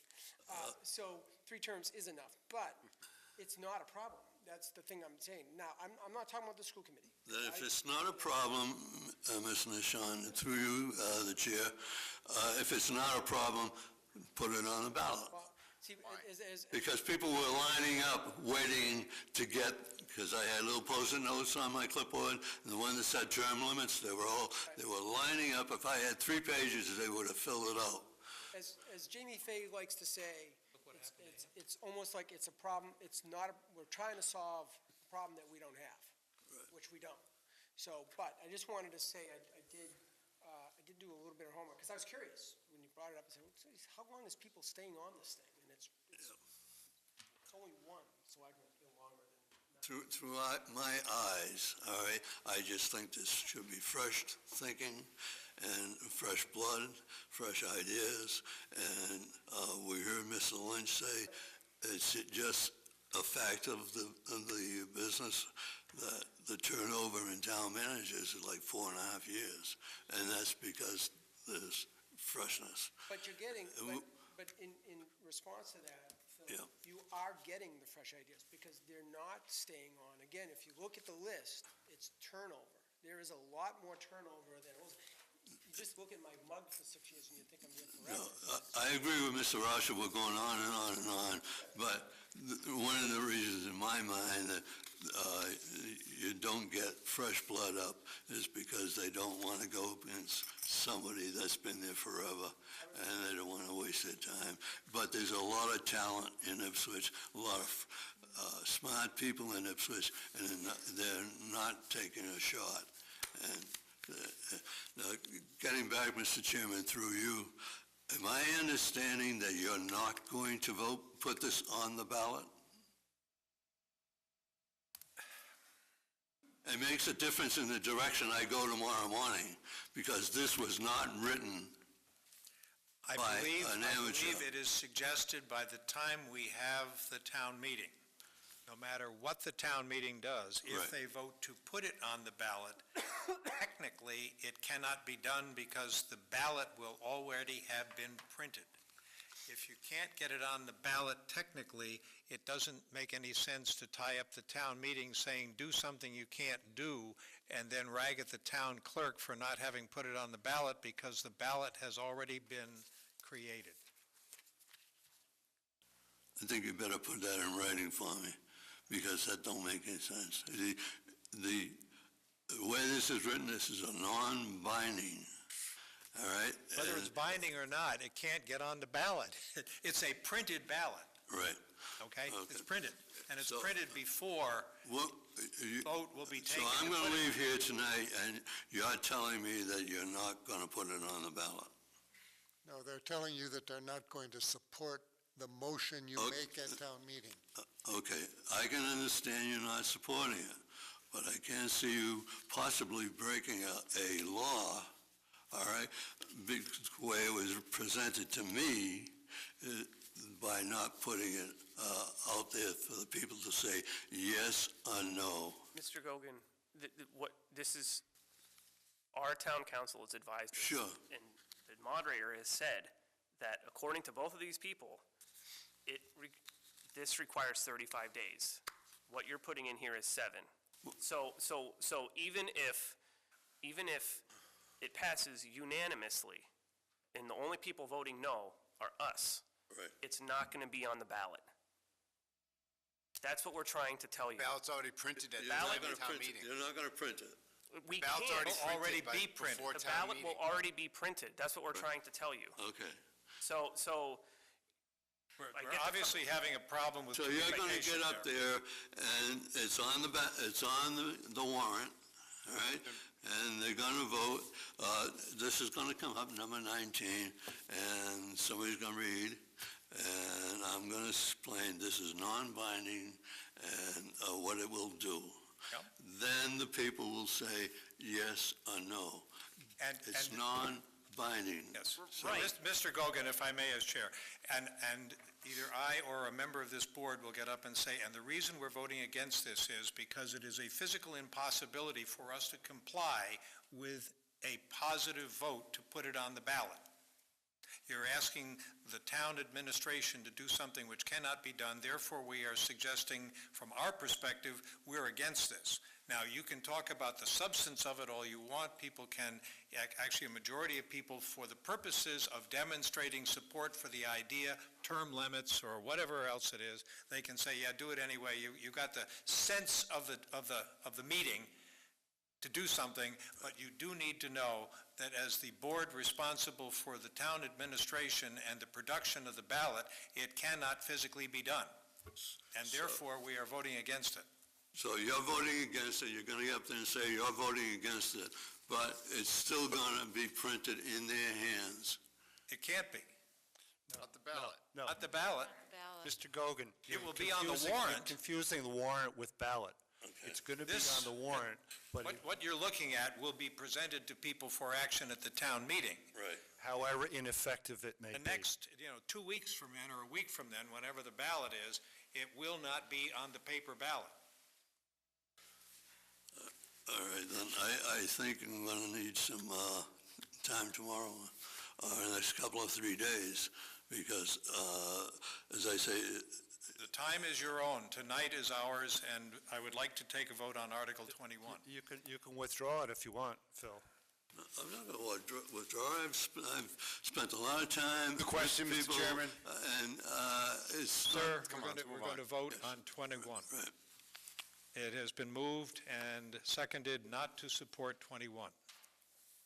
Am I correct on that? Term limits.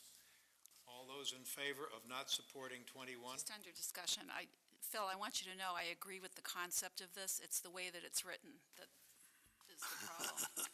That's the strongest point. This came right out of the Secretary of State's office. And I don't want to beat this to death, but... Okay. We're on the way to doing that. So I just want to say that. If you're not going to print it, that's on the ballot. If it's not going to go on the ballot, then you can get up. I can get up there and talk and say it wasn't on the ballot because the selectmen didn't want to put it on the ballot. That's not the way. I wouldn't do that. Tell you, I would if I could. Our desire is strong. The technical capability to do it doesn't exist. On that note, I'd like to call the question on 21. All those in favor of not supporting 21? Aye. Aye. Opposed? Okay, 5 against. Okay, item number 22, citizen petition. Again, Mr. Gogan, non-binding ballot question regarding the use by the town of inventory control software. I move we not support Article 22. Second. It's been moved and seconded. Further discussion? All those in favor? Aye. Aye. Opposed? 5-0 not to support for many of the same reasons we have discussed before. Yeah, take a minute tomorrow just to ask somebody about the machinations about how these would work, somebody you trust, and you'll see that it's just, you'll see. Just ask somebody else, not at this board. It's late, and you're tired. Yeah. Ask somebody you trust. Article 23 is also a citizen petition. It's to amend sections 5 and 13 of the town charter. What? Hold up. Article what? 23. I don't think it's on here. It's not on I'm V. sorry. It's not on V3. Excuse me. Article 23. This was a late addition that got onto the sheet, but didn't get onto the warrant. I'll be interested in knowing about those other ones. They're going to cost more money. We'll do our best to make it complicated. Okay, this petitioner's name, so it is you and a bunch of other people?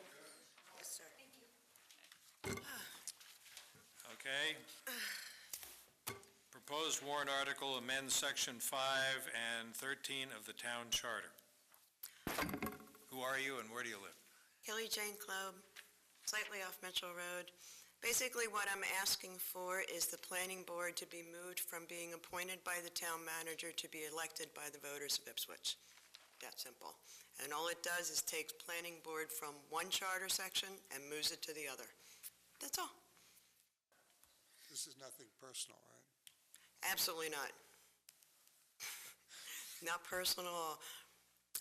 My reasoning is that I think that I'd like to see more control put back in the voters' hands, because the Board of Selectmen,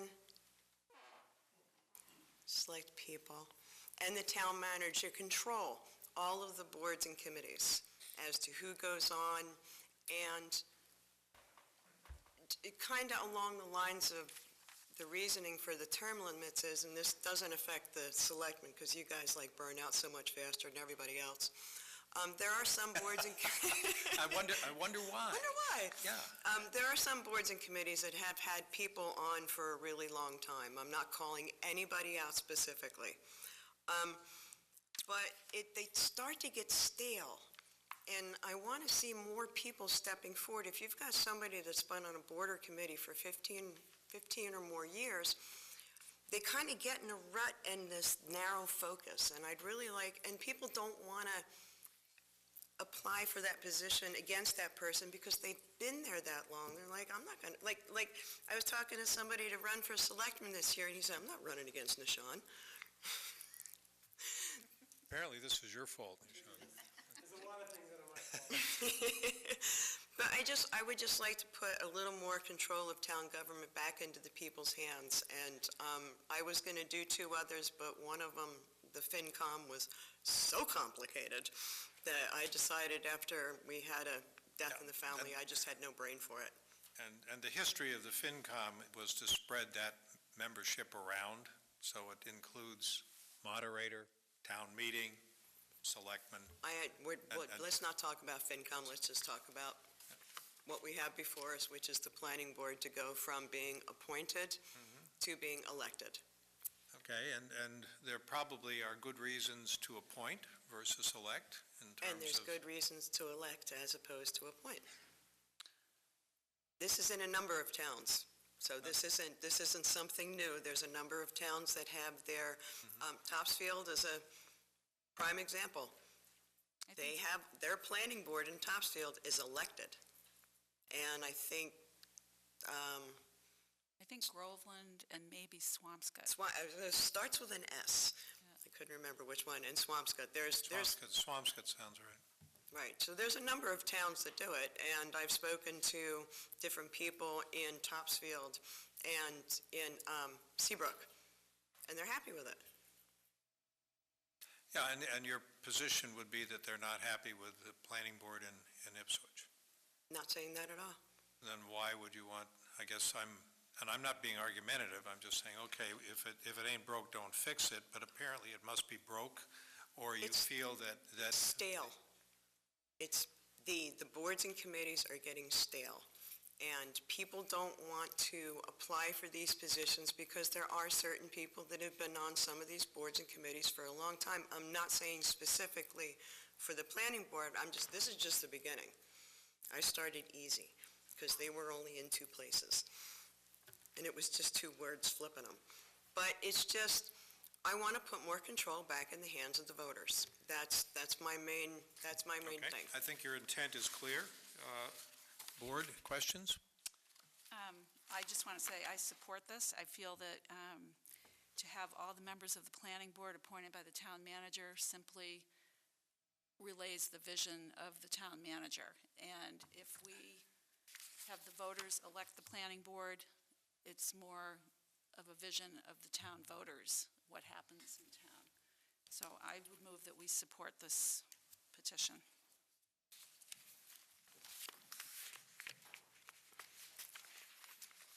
Champion, please identify yourself. Hold on. Gary Champion, 3 Palomino Way. Yeah, is that a motion? It was a motion. Does anybody second it? I second it second it. Thank you. Very quickly, I'm Gary Champion, 3 Palomino Way. I'm on the Government Study Committee, not representing the Government Study Committee tonight. But we are, as you know, doing a deep dive on committees and boards and how they are appointed, by whom, what their functions are.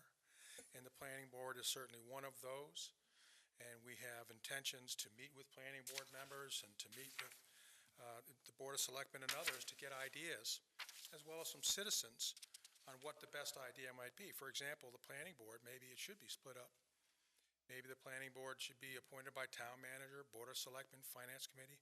That then gives broader representation on who should be on it. Just thoughts that I'm going to express at town meeting as well. I thought I'd bring them to you before you voted on this. Thank you. Could I just ask, because this is my copy of the warrant has 22 articles, and this is a new one, if maybe for the record you could just read the text so we know what the vote is about. Would you like mine? You can have mine, if there's not an extra copy about, sure. Or are you talking about reading it into the tape? Is that what you meant? Or, Okay, would you please read your article? Do you have a copy of it there? You don't? Okay. Proposed warrant article to amend sections 5 and 13 of the town charter. Section 13, boards and offices to be appointed by the town manager. Following boards or offices in existence at the time of acceptance of this act goes on to list quite a number. Planning board is listed as one of those appointed by the moderator. The recommendation is The town manager. or the town manager. Section 5 of the charter, other elected boards and officers, it would move planning board to that section, indicating that in addition to the Board of Selectmen, the registered voters of the town shall elect a moderator, a constable, a school committee of 7 members, and now the addition, planning board of 5 members, and that would be added to the housing authority of 5 members, and it would be covered under the election. So what you're taking it out of is the prerogative of the town manager in section 13 and adding it to other elected boards, which is section 5. Correct. Okay? So there is a motion to support. question for the petitioner. So why a completely elected board? Some of our other boards and committees have a mixture of appointing authorities. Why didn't you take that approach? I'm sorry, that was, So why did you go to a fully elected board? Is it simply just to give certain disadvantages to have a complete electioneering campaign for appointed any board, right? I thought about splitting it, and I was going to split it 3-2, and then it started getting really complicated, because then other language had to be changed. It got changed in so many different places. If I was going to split, part appointed, part elected, the majority would be elected, and the minimum, so it would be 3 that would be elected and 2 would be appointed. But I gave it an awful lot of thought, and I decided I was going to stick with full elected.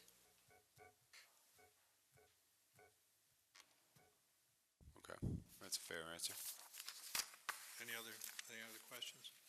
I've been thinking about this for at least 2 years. Well, yeah, it's a simple solution, but it's not, often the simple solution isn't the optimal one, and I'm not sure that this is the optimal one. I haven't been thinking about it for 3 years.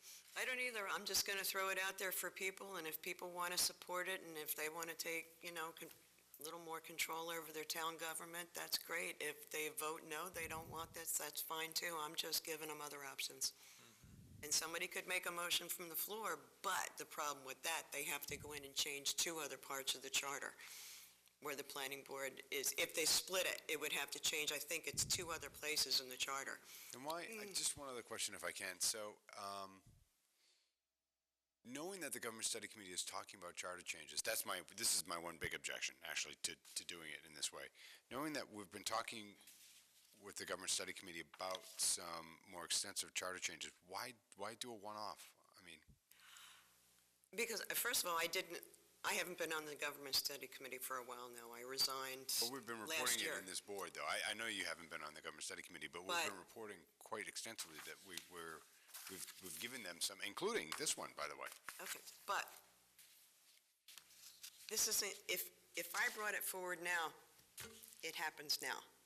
If we wait for the Government Study Committee, I know, because I worked on it, I know how long it takes things to go through the process. It could be another 1, 2, 3, 4 years even, before we get to this, get to the planning board, to get to what I'm proposing here.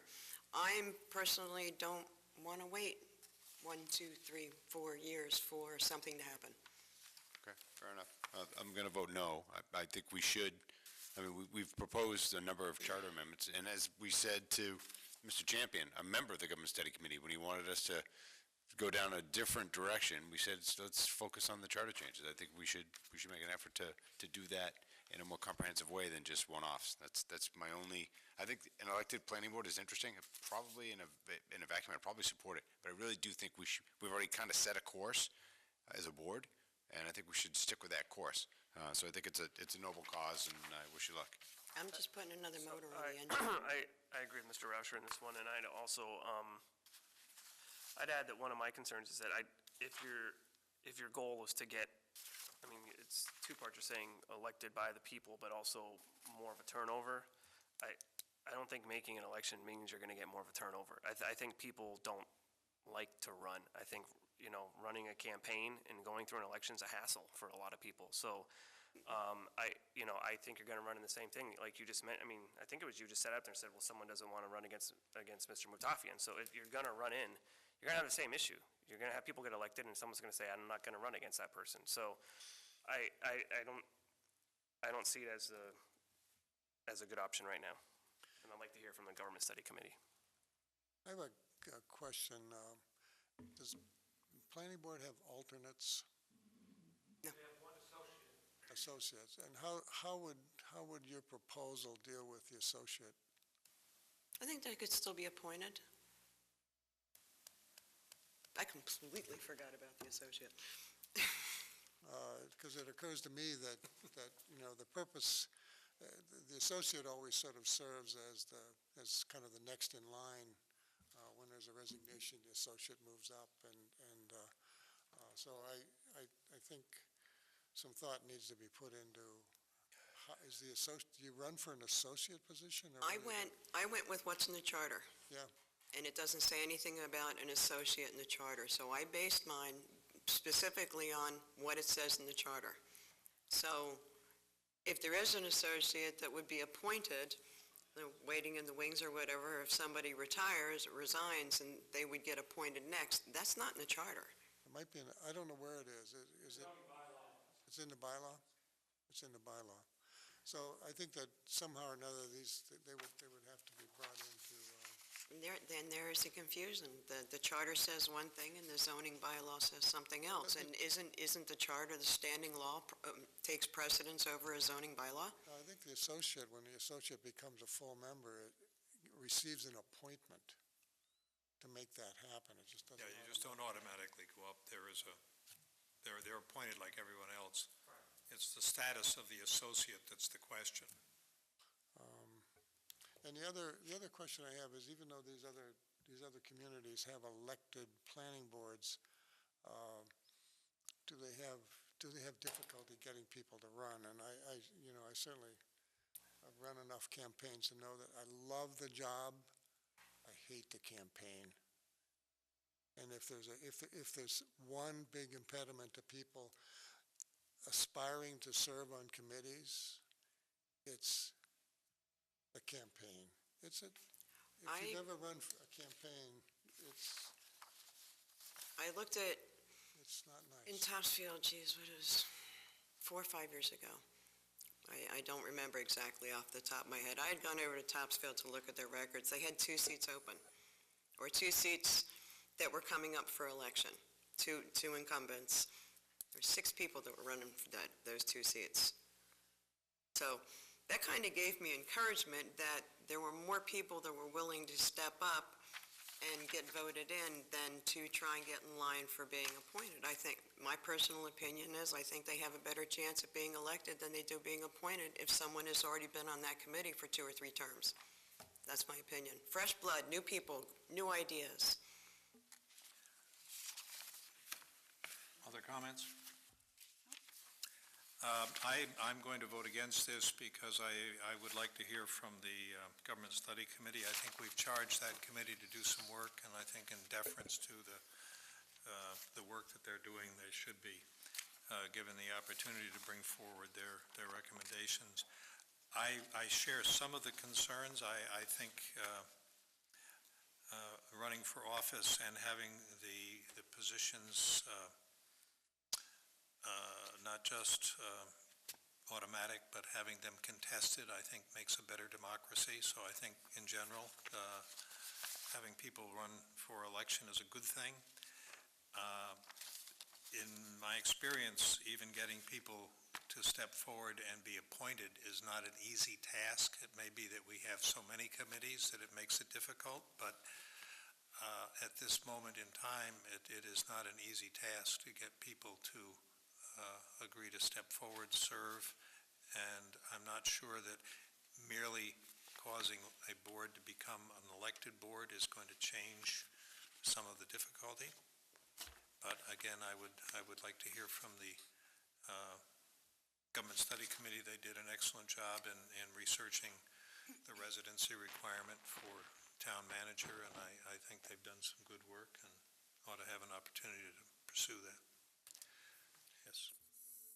Oh, I just want to add that, again, I still support this, and I think that if the town votes in favor of this at town meeting, the Government Study Committee will have their marching orders to figure out how to make it happen.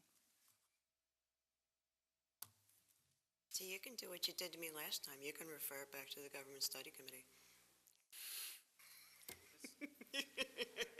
Follow-up question. Is this binding? Yes. It looks like it to me. Okay. Yeah, the government study, really what you need is just someone with a computer. You don't need the government study committee to debate anything, right? If this passes, they strike X over here, and That's it. Well, Y, it's over. but there's some other things that have to go on to follow up with the action of the town meeting, as I understand it, to effectuate it, what is basically a charter change. Oh, it's not a done deal at town meeting. It still has to go before the legislature and get the stamp of approval, and there we go. And because this is charter, it's part of the state constitution, so I mean, there's some other filigree that goes with it. But yeah, I mean, I think this would be, if the town meeting, and I think there will be a number of people there, even at whatever hour this is debated, if a number of people say, yeah, good idea, I think it probably would have command authority. I wonder the interest in being on planning boards, and this is something that I would like to do some research on, maybe the Government Study Committee can, is an interest being on a planning board more or less intense depending on the level of new construction and the level of change in the community? Is that one? No, I can't answer that for you. I'm getting a no shake from the Director of Planning. Can't answer that one for you. Doesn't make any difference. Slack time, busy time, planning boards are pretty much the same. I have been here for 24 years, and the number of people that step Microphone, please, because the folks at home can't hear. I'm caught you this time. Thank you, Glenn. Glenn Gibbs, Planning Director. I've been here since 1994, and the terms for the planning board members are 5-year terms, and I can tell you that we don't have swarms of people submitting applications to the town manager. It's usually, there has to be a recruitment effort to call people and encourage them to consider putting their name in. And so I would have the very same concern that's been echoed by others, that I think there would be challenges with getting folks to come forward to mount an election campaign when we're already having difficulty getting folks to put their names in. We've had a vacancy on the ZBA, it's a different board, for a year, and before that we've had more, so. Okay. All right, so the motion on the floor is to? The motion was to support this petition. Okay, it's been moved and seconded to support. Further discussion? All those in favor? Aye. All those opposed? Opposed. No. Opposed. So there's 1 in favor and 4 at this moment against? Thank you for your time. Thank you. Mr. Good night, Chairman, boys. Yes. may I ask that we take Article 13 next? Mr. Weatherall is here in case there are questions on that. It's the public safety feasibility study. Article 13. 13? Again, I will defer to the town manager who's sort of managing this discussion. So, Mr. Weatherall will do Article 13? Step up. You rested, ready, and, Rested. okay.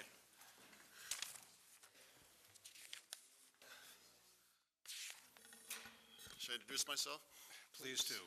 Robert Tell us Weatherall. where you live, Sorry? and tell us Where I where live? you live. 33 Labor and Vane Road, Chair of Public Safety Facilities Committee.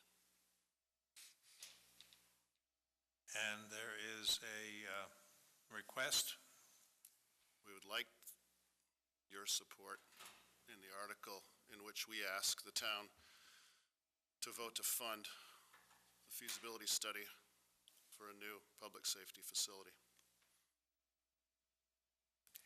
And that would be to replace the current police and fire stations. True.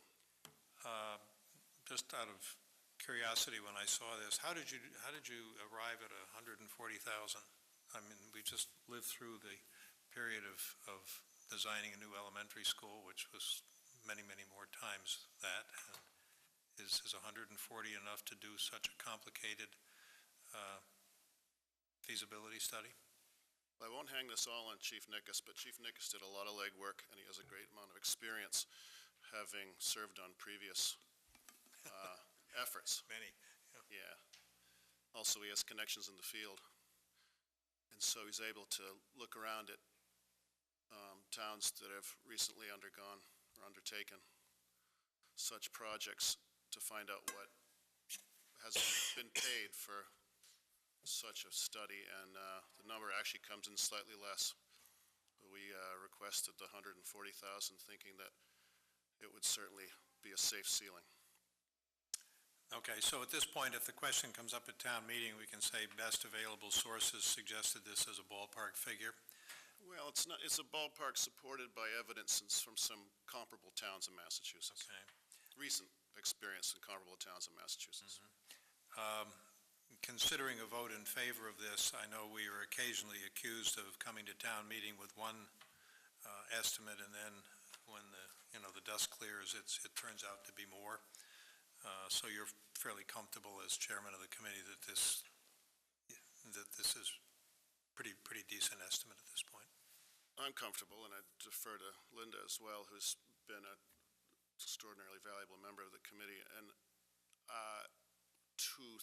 three meetings back, we discussed this sum when we were filing the paperwork to get on the warrant. And Chief Nickus suggested a slightly smaller number, and maybe $125,000. And we thought it safer to bump it up a little based on previous conversations we'd had as a committee, using the 140 as a number. So if that gives some context that he, having some knowledge, some connections, and some experience in this process, had thought 125 would cover it, we thought 140 was a safer number, so we didn't have to do what you so accurately describe as having to come back for more. So the 140, is this just like finding locations, or, I mean, does this go into the detail that the school? It goes into a great amount of detail. It goes into looking at such technical aspects as response times for fire, for police. Okay, but that's still dealing with site location. Site location's a piece of it. But, I mean, Needs a you're not going to get a design for a building out of this. We're going to get preliminary sketches. Preliminary sketches, but not, okay. We're not going to That's why I'm looking at We're not going to That's the get difference bid why. ready. That's the cost difference between the schools and this, is the schools was a full all-out architectural design. Well, I think, and I could be wrong, but I think that the school's process at the study stage was also preliminary sketches. It was not bid-ready construction documents. I guess but was there two approvals? Was there initial feasibility and then a bigger one? I think if I could just, Yeah. the school feasibility study allowed for fairly accurate cost estimates to be done. They weren't bid documents, they weren't construction documents, but accurate cost estimates could be done. Does this $140,000 get this project to that same point? Is that, I guess I'm just, I mean, I think the chair was, I mean, people were talking about how much we spent on the school versus this, and I'm just trying to figure out what the difference is, but more importantly, just what are we getting from this? Am I expecting, here's a couple dots on a map, or am I expecting, here's the view, here's how many floors it's gonna be, here's how big it's gonna be? You know, what are we gonna get for the $140,000? You're going to get that sort of, you're going to get images, either 3D modeling or 2D drawings that show a building that would house the facility that has been found to be that which, through the study, this town needs to support all the different aspects of public safety. And is the group down to, are we only considering a combined facility, or would this consider keeping two separate facilities? The feasibility study its intent is to have the discipline to assess our needs as a town, to assess the cost-benefit analysis of housing our needs, and to look then at our current facilities that we now have, possibilities for future facilities locations, and see what's the best way to both give us a viable economic cost, a cost of this, all these facilities, and whether it's best done under one roof, or whether it's best done using some combination of new structures, reuse of old structures, existing structures, and so forth. So we don't go into it with the presumption that we will build one entirely new structure to house all public safety. We go into it with an open mind. Okay. That's why we hire a consultant to take that objective view of the entire picture. Okay, very good, thanks. what's the next step after this? The next step would be to seek proposals from candidate consultants So there to would be, undertake this facility, this study. no, what I meant was, if this $140,000 achieves its objectives, the next step is, Hire someone to do it. Oh, you mean if we gain the support to fund the study? Yeah. You're asking what happens once the study has been completed? that's correct. At that point, are we asking the community to bond the results of this, or is there another study that follows it? There's not another study, but I think it would be a moment or a season in which we as a town and we as a committee would need to discuss the pacing of the building in such a way as it takes advantage of the sunset of some current debt obligations and so forth. So what's the best moment in our calendar, so to speak, in which to undertake the vote to fund it? I was not interested in the schedule so much as what would that vote be? Would it be to borrow X million dollars? It would be. Okay. Mr. Chairman, question. So, thanks for coming tonight, Bob. So why didn't the committee just wait until we know what's going to happen with the schools and then just go for the one site? Sorry, maybe that's the obvious, maybe that's, again, here I am again, an obvious question, but... Yeah, on one level, Ed, it is obvious. It's true, there are response time studies that have been done in previous eras that show our current police station, for example, our current fire station, to be in a pretty nice part of town to serve, to meet response times. Police is less important because they're in a constant circulation throughout town, but fire, yeah. So it's true, that location in town is a good one. But I think it's healthy for us as a town to move forward with a focus on on fixing the extraordinary deficiencies of our public safety facilities, looking at it on its own, isolated from the school process. We feel, I think, and Linda, I ask you to chime in if you feel like I'm off on a tangent. It doesn't represent the tone of the committee, but I think this committee feels like this is an extraordinarily important project, that this town address these deficiencies and not idle ourselves to see how the school decision works out. Right. So, just a comment. So I'm a strong supporter of replacing our current facilities. If anyone, didn't know, now you know. I'm absolutely a strong supporter of that. I'm deeply concerned that we're doing another broad brush study, and I'm certain that the opponents will say, they'll probably bring the other 4 that we've done over the last 20 years, and that we're not focused. Because, the political reality is we are not, our next project for public safety is not going to fully house Lion Brook and change Central Fire Station and put people on the neck. So why bother? I mean, it's going to be 10 years until we can get to until we have that conversation. Yeah, I understand your question. It's a question that's asked in a variety of ways a lot. But I'd argue that the why bother, that's sort of indicative of the idleness. Like it's such a big project relative to some, that it's such an expensive thing to undertake, that not taking action, we're doing ourselves an enormous disservice as a community to not move forward with it. I'm arguing for just the opposite. I'm arguing for, let's be a little patient for a few more months. If the school project passes, then we have a path forward. We go for Winthrop School. We change the facilities that are most crumbling all around us, and not try to eat the elephant all in one bite.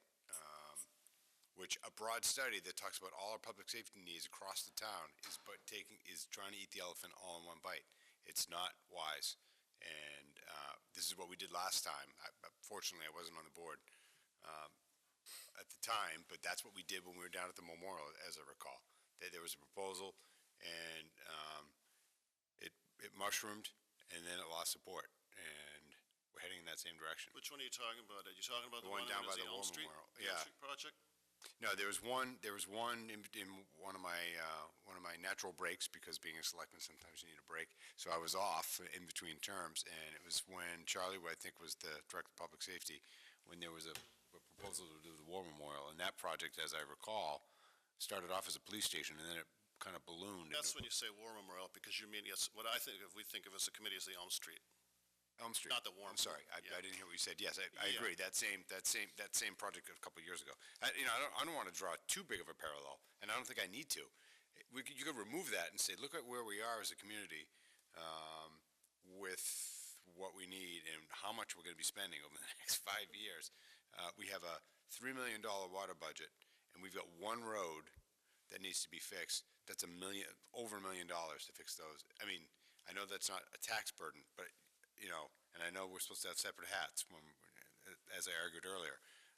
But fortunately, we don't always have to have separate hats. So I'm thinking about the overall spending we have as a town, and I think we need to focus and say, listen, we got a fire station that's about to fall down. It was built for horses, and we got a police station where we have facilities that are in closets. I mean, that's the most obvious need.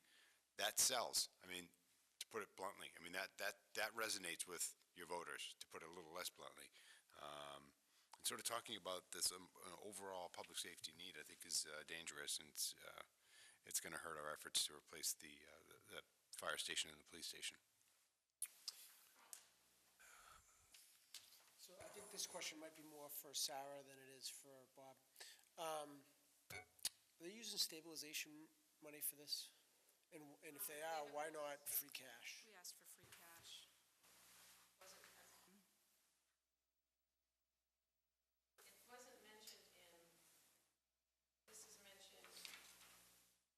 It was in the warrant submission form. Right. So which is it? Free cash. I thought it was supposed to be stabilization. Okay, because it's not in here. No, but It was supposed to be stabilization, because we don't have a lot of free cash. It would reduce our free. So it was capital stabilization or the stabilization, the big stabilization? Okay. So again, just so I'm clear, we're using free cash for this 140? Stabilization fund is what I'm hearing. Is that, So 2/3 vote. okay, are we okay using stabilization? Is that lawful to use stabilization on something like this? No? 1.7 million available. It's Yep. okay to use stabilization. I mean, technically, it's available. Right. and within a definition of what You you gotta can get the use- vote, but there's. Definition of what you can use stabilization money for, Yes. this falls underneath that? Okay. But this does change it from simple majority to two-thirds. Right. So I would say that somewhere in this article, it needs to be expanded to say that we're using stabilization money. The motion will have to contain the detail. Now, the town moderator will tell us, does it need to be warranted for stabilization in two-thirds? I think it does. I I would mean, agree. if you want the motion to say, we're going to take this out of stabilization fund, I suggest you put it in the warrant, in the article. It would be fair to the voters to know that it had been warranted for that purpose, yeah. Absolutely, yeah. If I we guess could- here's the other point I have on that, Sarah, is It's definitely got to be in the motion, though. if we go through the capital plan tonight, and we decide to make some changes on that, because that's using free cash, and we find $100,000, then we could change the language on this. Okay. Yeah, that would, thank you, Nishan, because this is a question from myself. What would it take to get this into a simple majority? The sourcing, how could you adjust the sourcing to get it into a simple majority category? You use We're funds interested. You use funds that don't require two-thirds. Simple And reason. the way they're currently allocated, you'd be, there will be, it's not as if there are a bunch of funds sitting there that only require a majority vote currently. But if you go to those kinds of funds, that begs the question in my mind. I mean, every day, the finance director and I are struggling to find money. I heard a number earlier, 125,000, that's been moved up to 140,000 to be safe. What's the, how unsafe are you at 125? I think that was considered to be the expected cost, that we could get proposals in that, around that number. I've been I was going to say I've been a student of these things for a while, but that overstates it. But I would think, even if it's not a comprehensive public safety discussion, if it's more focused on a series of buildings with the idea that it will lead to engineering specifications and scope of work to take a concept into something that's biddable. I mean, that would be like a two-stage process. Yeah, I mean, again, what are you going to get for 140,000? I think that looks like a very small amount to me. I would believe it's going to be more than that, just based on what things seem to be going for these days, even designing public toilets. I mean, it's a lot more expensive than you might think. And I think this project needs to be, I don't think it needs to be overdone, but I do think it needs to be carefully enough done so that people have confidence that we can take the results of this work and go forward. We want to bring the result being a piece of work that has durability, is comprehensive, answers all the questions, well, have you thought about this, have you thought about that? And we've run at this lots of times over the years, and I think there is some merit in waiting to see if there's some vacant buildings at the end of the day, and over the next 3 to 5 years, that could be repurposed, or I think we as a if board you're starting with the tabula rasa saying where are we going to put public safety, that's a... Right. I don't think you're arguing against the committee, but as a member of the committee, I'd say waiting to see if there's vacant buildings coming up is one of those reasons we have been studying this question since the 50s. So I think we got to do two things at once. We have to get a very thorough study done to describe. And I agree with that, by the way. Yeah, and if we're able to reuse buildings, then that's an excellent result. I'm just a little concerned that we're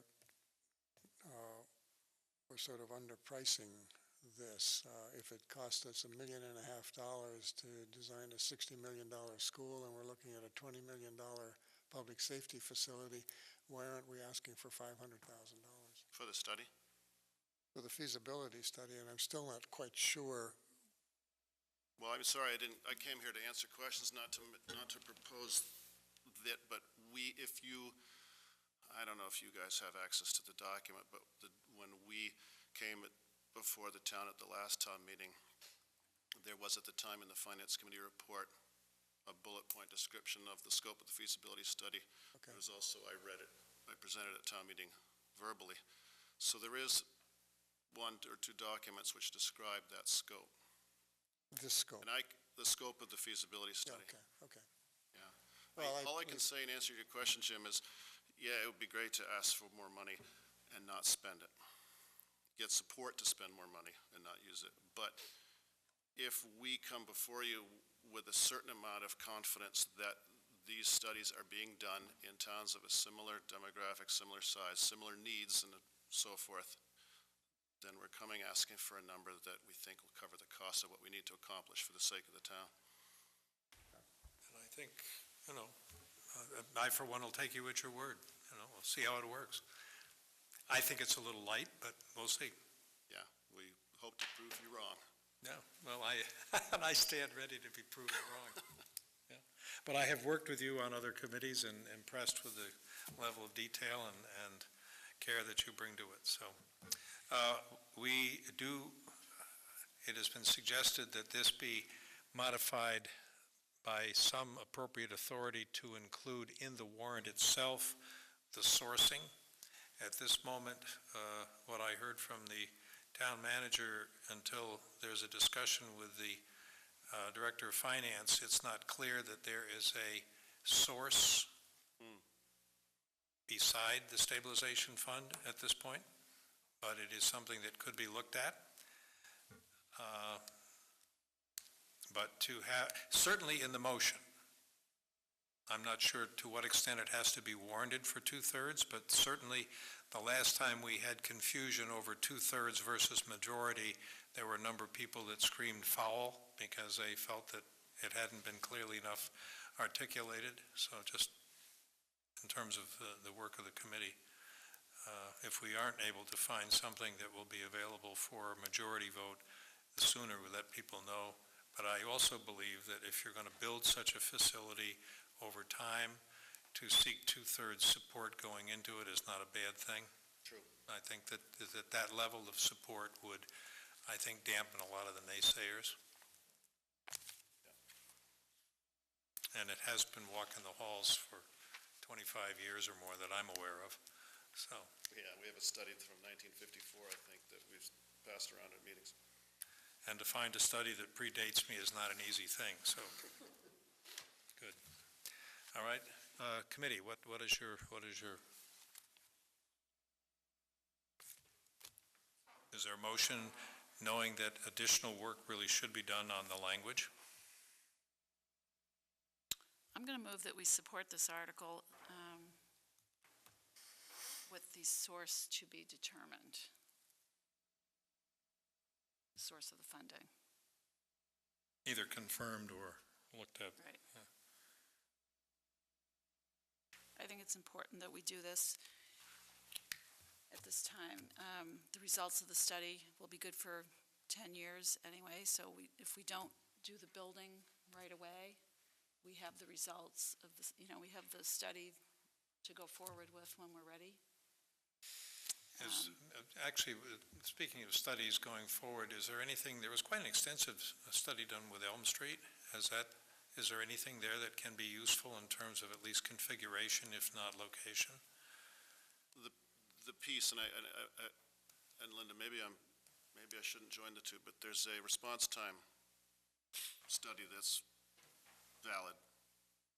Very good piece of information that we've talked about. We can still refer to that part of it. Just speaking personally, I felt that one of the flaws of the Elm Street chapter of this was that it was a very narrow, both physically for the site and in the scope of what it seeks to do for the town. So it in terms of structure, in terms of housing facilities, in terms of what we perceive as a committee to be our needs as a town, and what that facility was going to be able to do, there's not a lot of overlay. Okay, is there an assumption going forward that whatever we have in public safety today is what we'll need in the future? As Linda says, to a point. There's general consensus around, isn't there, that a study of the type that we're describing tonight has about a 10-year shelf life. I mean, it has been pointed out we don't have as many structural fires, for example, as we had 35, 40 years ago. I mean, is it the assumption that what we have today in terms of personnel, in terms of the likely, I mean, this is to some extent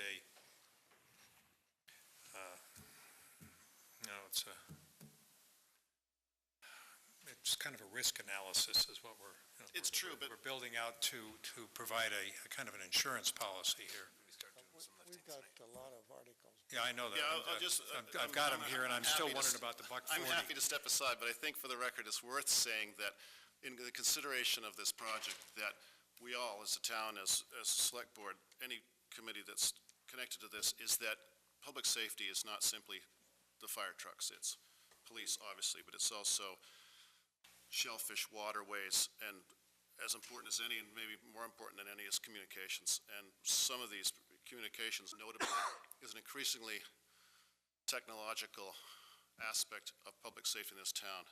Its equipment requirements are ever evolving and have evolved a great deal in the years since we first started talking about this. Just for one example, okay, the boats that we have, as we see the boats are gaining complexity, our intent of the scope of waterways grows, and that all comes underneath the auspices of public safety. So it's worth considering everything this town does, not simply police and fire. Thank you very much. Okay, it's been moved and seconded. There was no. There was no motion, actually. There was an intent to make a motion. I thought we had a motion. Did you make a motion? We have a motion. Okay, I'll second it. Been moved and seconded to support, knowing that it would be nice to determine a source. Further discussion? All those in favor? Aye. Aye. Aye. Opposed?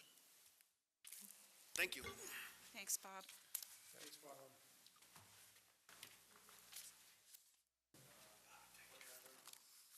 Do you want to do the zoning? We could, yes, please. Okay. Let's see.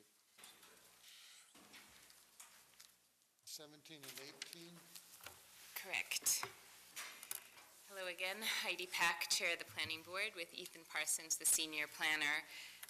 Really here to just confirm that we are undertaking public hearings on both Article 17 and 18.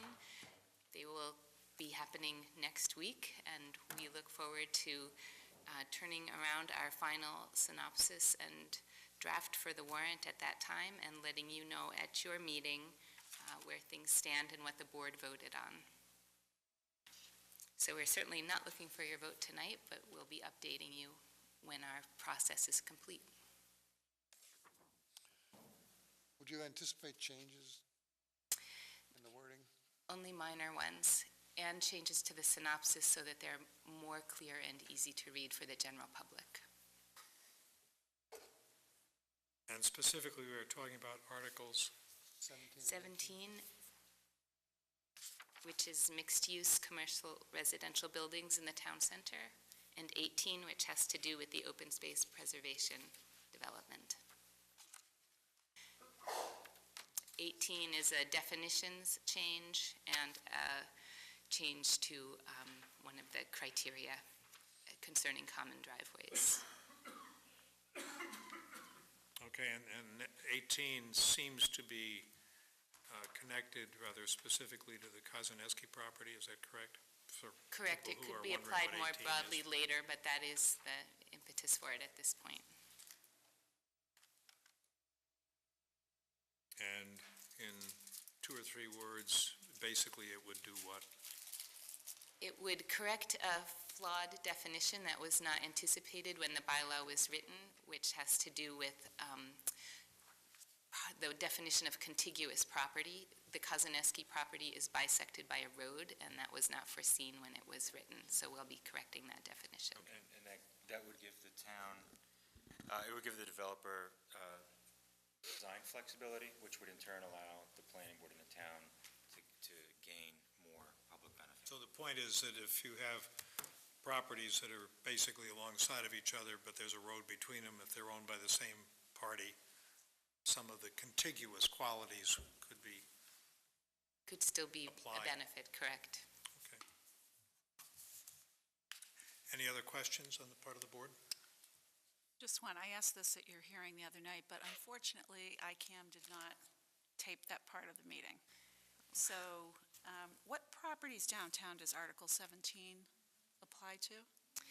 So Article 17 is about the commercial business, the central business district and the general business district. And that those two areas run from the Lord Square area through Five Corners and to Depot Square. And we are talking specifically about mixed-use buildings, which have a commercial element and a residential element. So are there specific properties that are in the queue for this particular? So if this didn't pass, are there properties that? There are business owners who have commercial property on the first floor who would like to add apartments to their buildings, in many cases without changing the envelope, but with better utilization of space, who are seeking to be able to make those changes, yet who at this point have not been able to proceed, partly because of the parking requirement as it's currently written. It's a restriction. The purpose of that article is to help create economic stimulation downtown, to add housing where it's needed, and to create an opportunity for customers and employees to be living in our downtown area. And does this stretch as far as the train station parking lot? It does. That's in the general business district, and it would be applied to that as well. So this would open up the proposal, it would pave the way, so to speak, for the EBSCO proposal for the train station? Development could happen at that site now, to some extent, so it's not as if we're causing a change that will allow development there. However, it will facilitate development there later, and that is one aspect of this, but it's not necessarily a single driving force. Right, no, I understand that. The impetus for this really started when we were looking at the districts and density shifts that we wanted to make. Again, last year we revisited the IR district and alleviated some density concerns that we had been aware of, with the intention of shifting density to our downtown area in the very commercial districts where landlords could benefit by having unoccupied space rented to residents, thereby hopefully creating a mechanism for lowering commercial rents so that our storefronts would no longer be vacant but occupied by businesses. So this is very much part of economic stimulation and creating a mechanism for landlords to best utilize their buildings downtown. We know of probably half a dozen projects that have already happened, and perhaps the same number more that could happen with the bylaw. Fine-tuning so that the limitations that we've identified in the past year are removed, primarily having to do with parking, and then also to add consistency on heights, because right now in both the general business district and the central business district, our maximum building height is 45 feet. In one district, that 45 feet equates to 4 stories. In the other, it equates to 3.5. We're looking for parity, allowing 4 stories to that maximum 45-foot height that's allowed. We're also looking for flexibility on maximum height by special permit. Everything in actually this article is only by special permit. It's not by right. So that if a new project were to come before us, either an expansion or a new construction, there would be a means for the planning board to allow some flexibility if 45 feet for some reason did not work satisfactorily at the site, so that we could allow up to 15% greater height by special permit only, and only as the situation dictated the necessity, which would be determined by the board after public hearings. Again, a 15% increase over 45 is up to about 51 feet and change, and it's not something, again, that would be by right, it would be by special permit if needed, and the board would not have to grant that necessarily. That is the same kind of accommodation that we have now in our bylaw on great estates parcels, and we're looking to also have that same flexibility in the central business and general business district on general business district properties over 1 acre in size, of which there are 4. So it's specific in that regard. Thank you.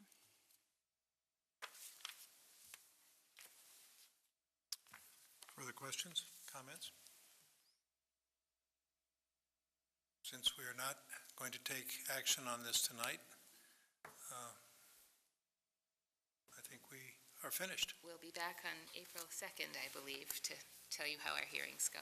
Good. Thank you very much. Can I ask a quick question that's, I don't think, it may have something to do with it, maybe not. I didn't see anything in here with marijuana. I didn't either. I was going to ask that Was that later. purposeful? Yes, When do we talk about that, now or later? we can talk about, can we try to get through That's fine. this? And I then- just want, then wow, I didn't know if it We'll was, circle okay. back on it. Okay. Okay. Is there anyone else in the room that has particular interest that's something we've overlooked? Okay. Yes, I was going to ask, Mr. Chairman, if you're going to vote on support or not supporting Article 3 this evening, or if it will be on the 2nd. Well, okay, so we have people who want to talk about Article 3. We don't have anybody here to speak to Article 3 in terms of the proponents. What's going on with the project right now is that it's being reviewed by the Massachusetts School Building Authority. A meeting this afternoon in Boston on that. We'll get some update on the results of that meeting tomorrow. But the project is, I'm suggesting that at some point, this project needs to be basically presented to the 3 boards, to the Finance Committee, to the School Committee, and to the Selectmen. And my notion would be to have that happen at a tri-board meeting, rather than having 3 separate presentations. So that would be my recommendation tonight on Article 3. And there is a discussion about a potential date for that tri-board meeting. The 27th is... The 27th is the one that is being shopped around. Yeah. And at this point, it was something I was going to bring up under new business, but as long as we're discussing it, is the 27th at 7 p.m.? It may be 7:30, but the evening of the 27th, does that work for members of the Board of Selectmen? What's the date? 27? Next Tuesday. Okay, would you communicate that to powers that be? And because of the way it was warranted the last time, I believe the FinCom had asked that if we warrant the meeting, that we include all of the committees in the warrant list. Well, I think each board or committee has to post their own. I have received communication from the other boards that suggested that as they are warranted, all committees are warranted, just listed in the Posted yes. in the public notice. Did I say warrant? I'm sorry, in the posting list. So it's a posted meeting for all 3 boards. Right. Rather That than doesn't matter just who does referring to that. it as tri-board, it will be for school. Any other specific article? Is that clear on 3? So what I believe I heard, if I can just clarify, that the vote on the Article 3 is intended to take place on March 27th in a tri-board meeting. And the expectation that there be a more formal presentation by people and a result from the MSBA review. That's a request that I'm going to be making. Very good, thank you. Okay. Anything else? Okay, do you want to just go one by one at this point? And I don't think we can move at warp speed, but maybe we can give it a try. Yeah, let's try. I move we do actually move at warp speed. Is there a second? I know that there's been a good deal of discussion about getting the school article as far up front as possible. I'm just going to express my own desire to have the municipal and school budgets taken care of as a first couple of articles of business, because I do think that however the evening turns out, we need to get our operating budgets squared away at the meeting. But I will, when we get to juggling articles around, my concern would be to have at least those two articles handled and they usually are handled with some dispatch, so it shouldn't take too long. Okay, I'm sorry, go ahead. To remind everyone, as the moderator will remind us, that no article can take effect until all articles are taken care of, so. Which? You mean I'm not sure that's right. What's right? If the meet, You I'm can't- sorry, maybe I You have misunderstood you. debated that. Until you finish, Everything. The whole warrant? nothing can take effect. I'm not sure that's right. That's. I'm only taking it from you. Bruce Tarr once told me that's not right, but Well, let's Okay. not get into that. no. Let's hope that we finish In the any event, warrant. I would like to get the municipal and school budgets squared away before we get into. So your thinking is to change the order? I would like to put 4 and 5 prior to 3. Again, I don't think it's going to take long, and I think it would be, So it go would one- show fiscal responsibility to at least satisfy the appropriation aspect of the meeting as quickly as possible. Go 1, 2, 4, 5, 3. Yeah, okay. Okay. The consent calendar, there's going to be numbers that have to be confirmed on the consent calendar, but I think the consent calendar has been through town council. Tom, did you have a comment on? My only comment is the quantum of vote, if there are unpaid bills. I checked with the finance director, and at this point, there are no unpaid bills. And not really any anticipated, as I understand it. But if there are, you might change it anyway. If it's 9/10 at a special, but it's 4/5 at an annual. The thinking being it's a lower quantum of vote because everyone knows about the annual, but. Hopefully, it'll be unanimous. So I think we'll leave it at that, not call for a vote of the board on the consented calendar until we get the final numbers, and then we'll go with that. Question on that. Do we still have a commuter rail committee and the Hall Haskell committee that are going to be giving reports? We don't have a whole Haskell committee. I don't think we have a commuter rail committee still either, do we? Tom, in the past, you've, on the committee, rather than having them come up and read their reports, you just simply ask for the reports to be accepted. Correct. Right. And I don't think at least with regard to the commuter rail committee, that it has ever been officially discontinued. I think it has always been continued.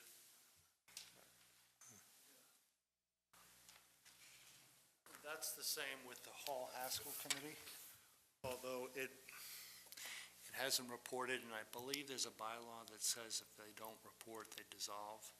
But it hasn't been officially dissolved, but de facto it has, because the last manager, when she rearranged who did what, other people took over those responsibilities. Carrie Bates's department, I believe. So it was effectively eclipsed. So that's what. so if we eliminate Hall Haskell from the article, Consent agenda or calendar. it essentially extinguishes the committee. Right. Okay. Which is the reason that in the past, the commuter rail committee hasn't been eliminated. There was people that wanted it to continue in spirit, at least. Well, we always were hoping that Dorcas Rice would come back I know. Right. and That entertain was the us. highlight of town meetings. Right. Any other things on item 1, on Article 1?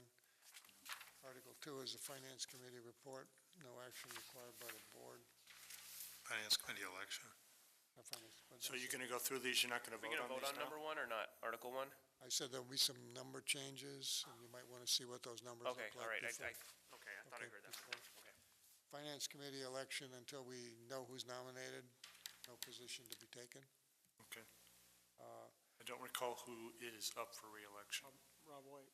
Is it Rob? Okay. Do you know, and does anyone know of anyone else that wants to be nominated, or is, take a nomination from the floor? Okay. Article 4, the municipal budget. I think the board has already essentially taken a position on the municipal budget. You might want to revote that position. Is there a motion to support Article 4, which will, I hope, become Article 3? So moved. Or, Second. any further discussion? All those in favor? Aye. Opposed? Unanimous. On the school budget, It's a bottom line figure that's been determined. I don't see it in here, but it will be in the motion, certainly. yeah, the split has been determined, so. Does the board desire to take a position on the school budget tonight? Is there a motion? I see no reason not to support the bottom line figure, which has been debated and agreed to. There's reference to 2/3 if they use the educational stabilization. Is that a possibility still? That's a possibility.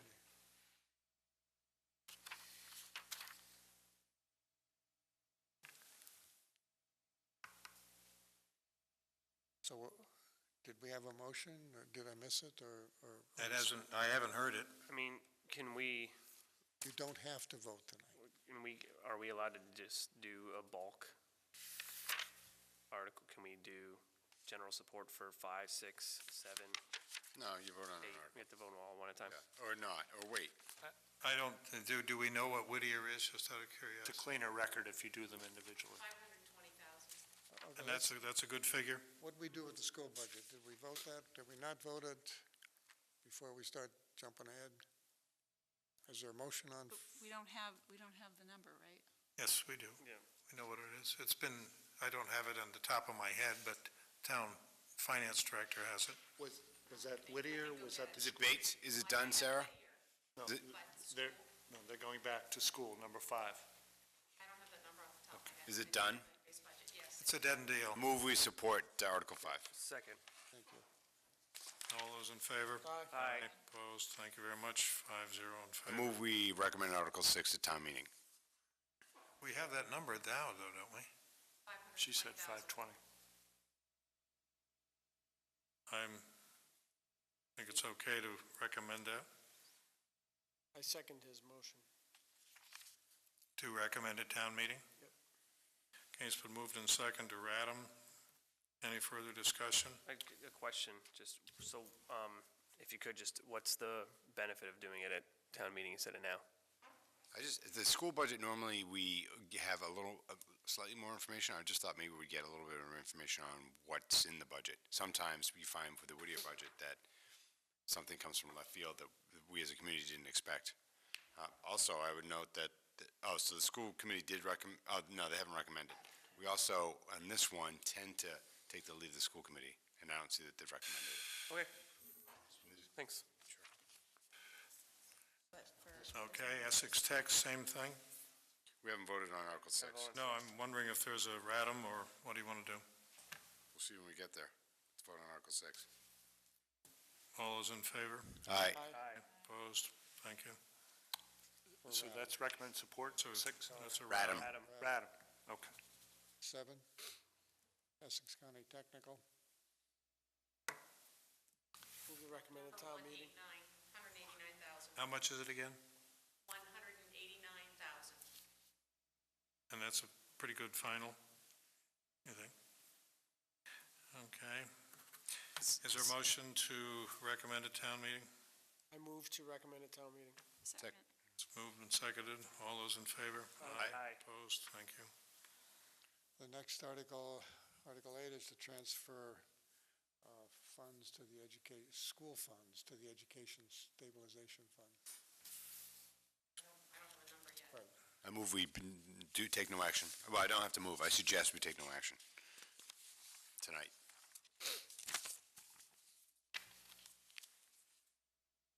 I guess hearing no objection, what about number 9, which is effectively the same kind of a thing? but Same idea.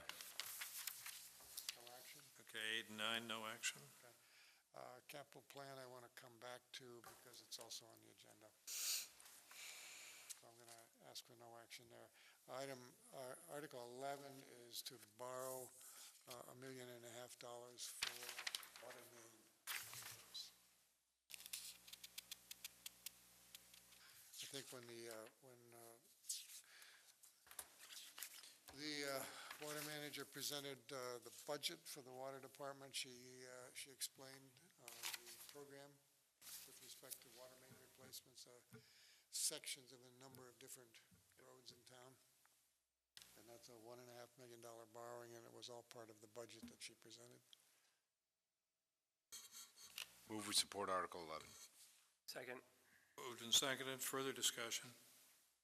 All those in favor? Aye. 5-0, yes. 12 and 13, we've gone through. 14 is stabilization funding. And that's to transfer $100,000 to stabilization fund. Okay, can I make just a quick discussion point on 14? 14. Which kind of went back to Article 13. So why would we just eliminate 14, put 100,000 in 13, and then find the 50,000 in free cash? It was recommended by the prior town manager. Exactly. You making a motion? Making a motion to eliminate Article 14. Second that. So what was the source of this article? From free cash. No. So who authored the article originally? Because it showed up in the draft that was reviewed the end of January. Was it not? Prior town manager had recommended this article. Okay. Because previously, she wanted to build up reserves for the town. So what she had done over the past few years was she was taking money from free cash and she was putting it into stabilization to build the reserves of the town. Okay. And then along comes the public safety building study looking for $140,000. Correct. And so that they were going to take that out of stabilization. Right, and she recommended What's been taking that from suggested is stabilization. rather than just simply put money in and take it out. Just take it, just keep it in free cash and use free cash for the So, public safety study. But that's not enough. so that would be raise and appropriate $100,000 toward the study and then $40,000 from Well, stabilization. not raise and appropriate, it would be a transfer from free cash of $100,000. I'm sorry, from free cash. Okay. So, just so I'm following, so if we're So taking you're 100,000 from free cash to put it towards the public safety building, where's the other 40,000 coming from? We have to go back to the capital plan, so we may eliminate some things on the capital plan, which are coming from free cash, and there you can find another 40,000. So, but if you don't transfer the sum of 152 from free cash, if you only transfer 12,433, you got 140,000 sitting in free cash, correct? Are you talking about the capital motion? I'm talking about oh, wait a minute, I'm sorry, maybe I'm looking at the wrong stabilization fund. How are you? We have $1.7 million in the stabilization fund right now. Okay, And so, basically, what this would do, Article 13 would remove 140,000 from that $1.7 million. And then Article 14, as planned, would be to take 100,000 and put it back in. So the net change would only be $40,000 to stabilization. That's the current plan that's in here. What Nishan is recommending is eliminate Article 14, so that frees up $100,000 for the public safety study. That's in free cash. That is in free In cash, free which would cash. be a majority vote. then you get 40. Correct. Now we have to find $40,000. Which if you take it from stabilization, puts you back into two-thirds. Correct. And I think what, as I understand what the prior town manager was doing is, it's kind of like an audit trail almost, that you get in the habit of putting money every year into stabilization fund. Correct. Okay, and then every year you fund stuff out of stabilization, and if you do it as two separate actions, you get a better sense of what's really happening as opposed to. Yeah, and we've actually been doing this for a few years, and I think the benefit to the town, I mean, as simple an example as the Scott packs that we were able to buy ahead of schedule for the fire department. Because we had been putting money aside for that purpose, all of a sudden we got some grant money that permitted us to jump ahead by 2 years over a spend plan. But if we hadn't been doing that kind of disciplined reserve, and we have a capital stabilization fund now, we have several, Lord knows the school department has got the educational stabilization fund. We have, unless you've lived through the lean years from a decade or more ago, it's hard to realize how good a position we are financially where we can actually debate how to move money around. So this has been it's actually been a good strategy. It is. That's one of the reasons why you got the AAA, was because you built reserves. And So what's the board want to do? You want to strike 14? Is there a motion to do that or not? Was there a second? There was. Strike 14 with the notion that that $100,000 will go to source of the $140,000 in 13? We have I guess I'm curious to where the other 40,000 is coming from. Well, we'll figure that out and report back. Okay, so I'm a no vote then, until we figure that out. Yeah, I think I am too. I think there is the exercise of putting in and taking out, I think is a good one. And I do think that the comment made about our AAA rating is an important one that has put us in really good stead. And it has not been an easy task to get to that point. And part of it has been what is reported as disciplined. I mean, even OPEB is another example that put us in that position. I guess I'm hoping that public safety is going to be a popular enough item so that 2/3 is not going to be enough to kill a project at $140,000. It's been around a long time. If you can't get 2/3, you're not going to get $3.5 to $4 million to build it, I don't think. So I think it's not inappropriate to look for that. But I guess my question, Bill, is you're going to put $100,000 in, and if 13 gets passed, you're going to pull $140,000 out. So you tell me the rating agency's not going to see that? They like to see if I understand what we've heard from auditors and others, even with OPEB, you never put enough in there to solve the problem, but what you've demonstrated is a kind of fiscal discipline so that it isn't just willy-nilly spending what you have and not having anything. You are consciously going through the process and having the town challenged to do that. Well, I don't think this is willy-nilly spending. I think this is addressing a real serious need that we have. So. No, I think what he was describing was the process of. I wasn't suggesting that public safety was willy-nilly. No, I know that, but I'm saying routinely putting money into stabilization, and then from time to time you take money out. Yeah. But in a given year where you're taking money out and putting in at the same time, don't offset them. Let's keep them as deliberate actions. And it gets viewed very differently by the rating agencies. If you do it every year systematically, all of a sudden, gee, they didn't do it one year, why not? And if you don't do it one year, it's easy not to do it the next year. Well, I'm not sure that's what we're suggesting. I mean, we're asking for $140,000 out of stabilization for a project. And, my memory isn't always the best. When was the last time we pulled any money out of stabilization for anything? I'm getting shrugs, so I'm assuming it hasn't been for a long, long time. So Correct. one time. That's why we have $1 million plus in the Right. stabilization. So one time, we're asking that we just don't throw anything in there for one time, and we pull it out of free cash instead. And you go from a 2/3 vote to a simple majority vote.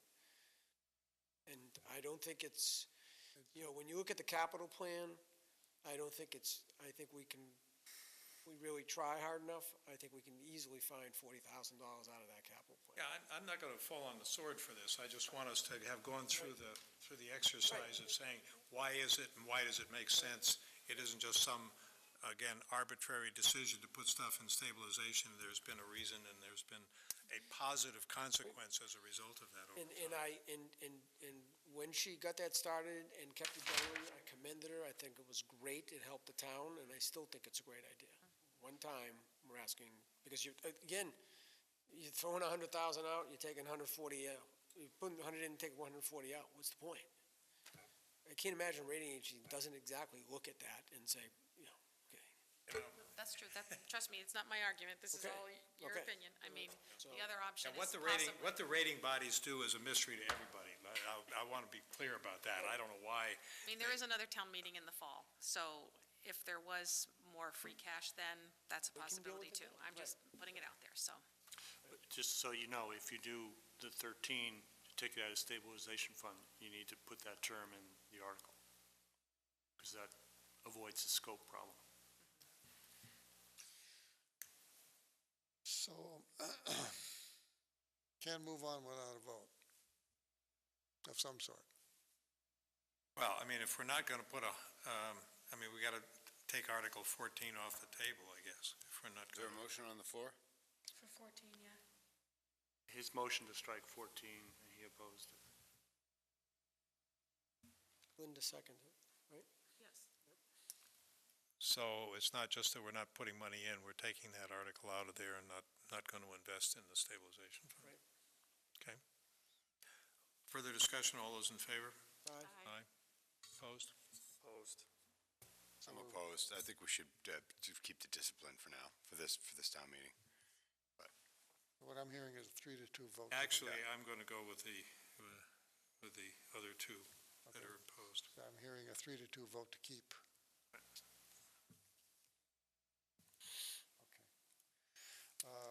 Is that the same as supporting 14? I take it. No change in 14. Right. 15. But, And it could be quick. no, it's a 3-2 vote to leave it on. Is it also a 3-2 vote to support 14? No. Not necessarily. Oh, I'm sorry. See what I'm saying? I do see what you're saying. The 14 is on. Is there a vote on that? Yeah, is there a vote to support of 14? Now that we voted to keep it, or that you voted to keep it Now on. that it's on the warrant. Motion to support Article 14. Second. Moved and seconded. Further discussion? All those in favor of supporting? 14. Aye. Aye. Opposed? Aye. Opposed. Okay, 2 to 3. 2 opposed, 3 in favor. 15. OPEB. Yes, according to the OPEB funding policy, we funded 0.25% of last year's salaries from, we're voting to raise and appropriate that's $70,500. And then we're transferring from free cash, according to the policy, the amount 25% exceeding $1 million. So we hold $1 million harmless, basically, to fund capital, and then 25% over what was certified by the Department of Revenue. And that 25% comes to $152,433. And by doing this, our liability for FY17 dropped $10 million from 29.7 to 19.7, See, according to the GASB. that's the beauty of this algorithm, Exactly. What, you can game it? basically. Yeah. If you have a written policy, if it represents something that is done year after year after year, it is assumed that you are making progress in reducing the liability. Motion to support Therefore, it's- Article 15. Second. Further discussion, all those in favor? Aye. Opposed? Thank you. The Article 16, you don't have the words for? It was in, 15 was unanimous, it was, correct? Yep. Yes. it was in the last special town meeting, the November, the wording. It was Article 16 I have it here there, to send out. so it's the same language. To be honest, the budget is so tight because of the trash issue. It's this one right here, Article 16. That we don't have any money to set aside For this. to put in this right now. So we could set the fund up and address the $1.1 million liability, or if you'd rather wait, because with I everything think going it makes on, more sense to wait. yeah, we can If you wait. establish and put some money into it, as opposed to having yet one more empty Right, so fund. hopefully in the fall, maybe we'll have some money that we can actually use to fund this. Okay, so, so does that mean we yank it, or we indefinitely postpone it? It's not been warned yet, so we can yank it. We don't have to, Yeah, you It's- can eliminate it. we can just yank it. So there's no money to put in it? Not right now, no. Motion to remove Article 16. Second. Further discussion, all those in favor? Aye. Opposed? Thank you. Okay, we've done 17, 18, 19, 20, 21, 22, 23. We've made it to that point. Okay. And if we, follow-up and adoption of the capital budget. All right, it's going to be a follow-up. Since we last met and took input from this board, went back and re-examined some numbers that were different than we were working with, and sat through a FinCom meeting where they want to weigh in on the capital budget. Did they put the scout car back in, or the command car? No. That's good. And the schools, of course, are keeping pretty close tabs on what's going on with the capital budget, since a lot of what's in there is theirs. So I'm just going to make some comments on it, tell you what Sarah and I are working with. Some days we make progress, and some days we lose ground. It's been a bit of up and down, and frankly, over the last couple of weeks with the storms, we really have been, it's been hard to keep our attention on this. So, there was an item on the list called facilities assessment. We had, the town manager had presented that as a two-year project, $100,000 and $100,000. We had moved it out, just simply slid it to the right when we last met with you, and this is this was an activity that is primarily, the impetus is coming from the Finance Committee? From the Finance Committee, because the Finance Committee is looking at the capital budget, and they're saying, this is really not a capital budget that's driven by needs. It just seems to be a collection of things, some of which the Finance Committee really thinks is like maintenance. It should be in operation budgets as opposed to capital. Painting is one of the things that they are really focused in on, is the kind of things. But anyway, the facilities assessment, what is it? That was one of the first questions that I started to ask. A facilities assessment is, and you folks may know this, is basically having somebody go through all of your facilities and identifying all of the capital aspects of your facilities that should be on some kind of a normal replacement schedule or whatever, to give you like a 10-year plan for roofs, for windows, for motors, for air handling equipment, for all kinds of things that are really of a capital nature. I worked with Kevin Murphy a bit on this, and I said, I don't understand $200,000, because it sounds like a lot of money, and the hours it's open, like almost 1,500 hours of work. And he agreed, and we've been, and Sarah's been working with getting some quotes on it. Right now, we've got that project, some numbers are coming in as low as 70,000 compared to the 200,000. And other numbers are coming in the 150s. And we're still trying to struggle with what is it that we really need out of that project and what's a real number. And what it may turn into is the initial aspect of it is going to be an RFP process where we spend a little bit of money to develop an RFP, get the RFP out and get some real numbers on it and come back with something. One of the things that you asked us to look at was Riverwalk. Could it be divided into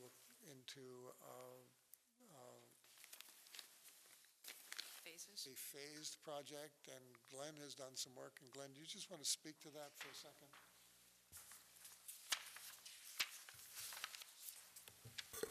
Yes, thank you. I did agree to take a look at this last time.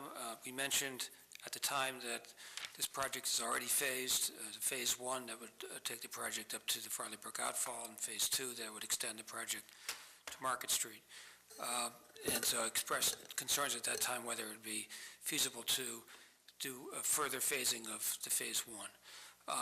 The work that I did and the research analysis I did confirmed that don't see a way to divide Phase 1 further. However, what I've looked at instead as another option is to, by exploring some other opportunities, some in-house DPW assistance on preparatory work for the project, to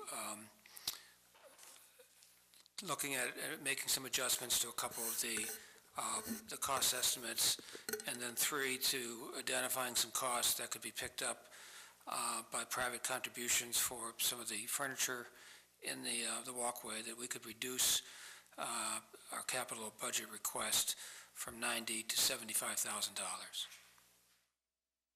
Has Department of Public Works signed off on that so that they I don't have an absolute sign-off, but I've had discussions with the DPW about that, and at this point, I'm willing to live with a request for $75,000, and we'll, if we don't get as much assistance from DPW as we would like, then we'll look to raise more money from private companies for furniture. But we do feel the need to do the entire project, so that's why we're going this approach by reducing the cost to $75,000 by looking for other ways to get the additional $15,000. And I have no problem with reducing costs if we have a good plan to do it, to reduce costs because we have unfounded aspirational goals that can't be met, then that's another kind of... That's not what I'm talking about. You think the 25K is reasonable, you can raise that? 15K. Or whatever it's going to be? Yes. Okay. So thanks, Glenn. So that's a number that we're continuing to work with. It was in the list when we left our last meeting. It was in at 90 and now it's down to... Yeah, we'd rather have the 90, but in the spirit of trying to be cooperative in meeting this budget, I think that we can find a way to get the other 15,000 through the sources that I mentioned. And it's not pie in the sky. There have been conversations about finding a way to get there. Okay, so it's 75 from the budget and 15 from, quote, other sources. Or DPW. Or I think there was at least one element of the estimate that I thought could be modified, lowered, and so I've done that too. Did I see somewhere that next year there's going to be another phase, $30,000 or? Well, the plan was $90,000 this year, and I think it was either 30 or 35 for next year. But what I also said is that if we get to next year and the board does not want to pursue that monies at that time, then that could be deferred to another year. We'd like to have it funded next year, but what's more important at this point is to get that first phase underway this year. So we actually had essentially a phased program. We already had a phased program. But what we were looking at was whether we could take Phase 1 and turn it into Phase 1A and Phase 1B. Yes. And what you're saying is that with this new strategy, we can do Phase 1. Right. Without putting any extra burden for next year. Thanks, Glenn, for sticking around. A big area that is a bit unresolved at this point has to do with IT security assessment and email migration to the cloud. When I first looked at this, and when we looked at this, we were going by these priority ratings where the email migration to the cloud was a priority 5 and the IT security was a priority 2. And I've pretty much lost faith in these priority ratings because when we sat with Greg Parachak, he said if you don't do the email migration first, you're going to fail the IT security. So what's the sense in, so the priorities were upset. The second thing that happened there is when we talked with Greg about the email migration, and I didn't appreciate this, is that, well, two things. One, we had the wrong number, and the right number is larger than was being carried on the sheet. And the second thing, which wasn't showing up, was the fact that if you do the email migration to the cloud, you're going to be on the hook for recurring costs of how much, Sarah? $25,586. Almost $26,000 a year. Yeah. So if you buy into that email migration of, is it 35,000? 35,000. 35,000, not the 25,000. You're actually buying into 35,000 this year and then $25,000. And it's all new costs. You're not saving any money anywhere else. All new costs. Right. Pretty much. Because now they're housed in like machines here. It's a server here.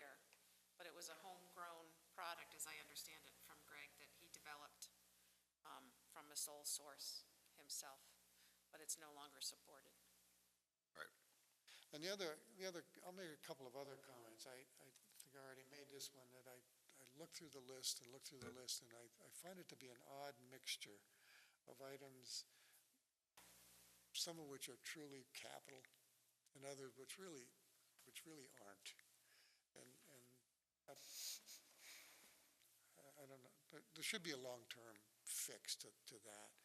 And the second comment is that there's this business of year 1 of a 5-year lease, year 3 of a 5-year lease, et cetera, et cetera. Almost a third of the capital budget is tied up with lease expenses, which don't go away next year or the following year. So you're really not figuring out how to spend $1.3 million. You've got like 700,000 or something. Yeah. I mean, so we have work to do here, and I'm sorry to report that, but we've got work to do. And I think what we're going to probably bring back, I'm going to suggest that what we bring back is projects above and below the line, and so that the board will have an opportunity to mix and match. And the other aspect of it is, if there's a stomach for the capital list that can't be supported by the source of funds that we identified, whether there's any notion that some adjustments can be made there, which would sort of ripple through to some other places. But So is what's in this draft your most current capital plan? I should point out, what's in that draft warrant is what you saw a month ago. Okay. Just ignore the whole thing. So, and the thing that we're working off of is the capital plan that was presented 2 weeks ago on the big spreadsheet. Okay, so, okay. So just ignore what's in the warrant. So did anything change? I'm confused, because we spent a while talking about the building assessment, and I'm looking at it, and I see it's back in there, and then I didn't see the police station generator wasn't in there, so I thought you switched things around. I mean, I'm sorry for confusing you. If you go to the spreadsheet that we passed out a couple of weeks ago. okay, so what we discussed last time is still, It's in play. okay, Yeah, it's in play. okay. So, Jim, when you come back to us with the, above line and below line, so the below line ones are gonna be the ones that, listen, you can live without this stuff. We can push this off. We got a new town manager come in who might have different vision of a capital plan than the prior town manager. So let's just get the things that we actually have to get done this year done, and the rest of them, we can. I would like to come back with that kind of a presentation, hoping that we'd have some kind of a general agreement that what's above the line and what's below the line fits those general categories. Okay, great. My guess is it won't be, we'll have a discussion. Excellent.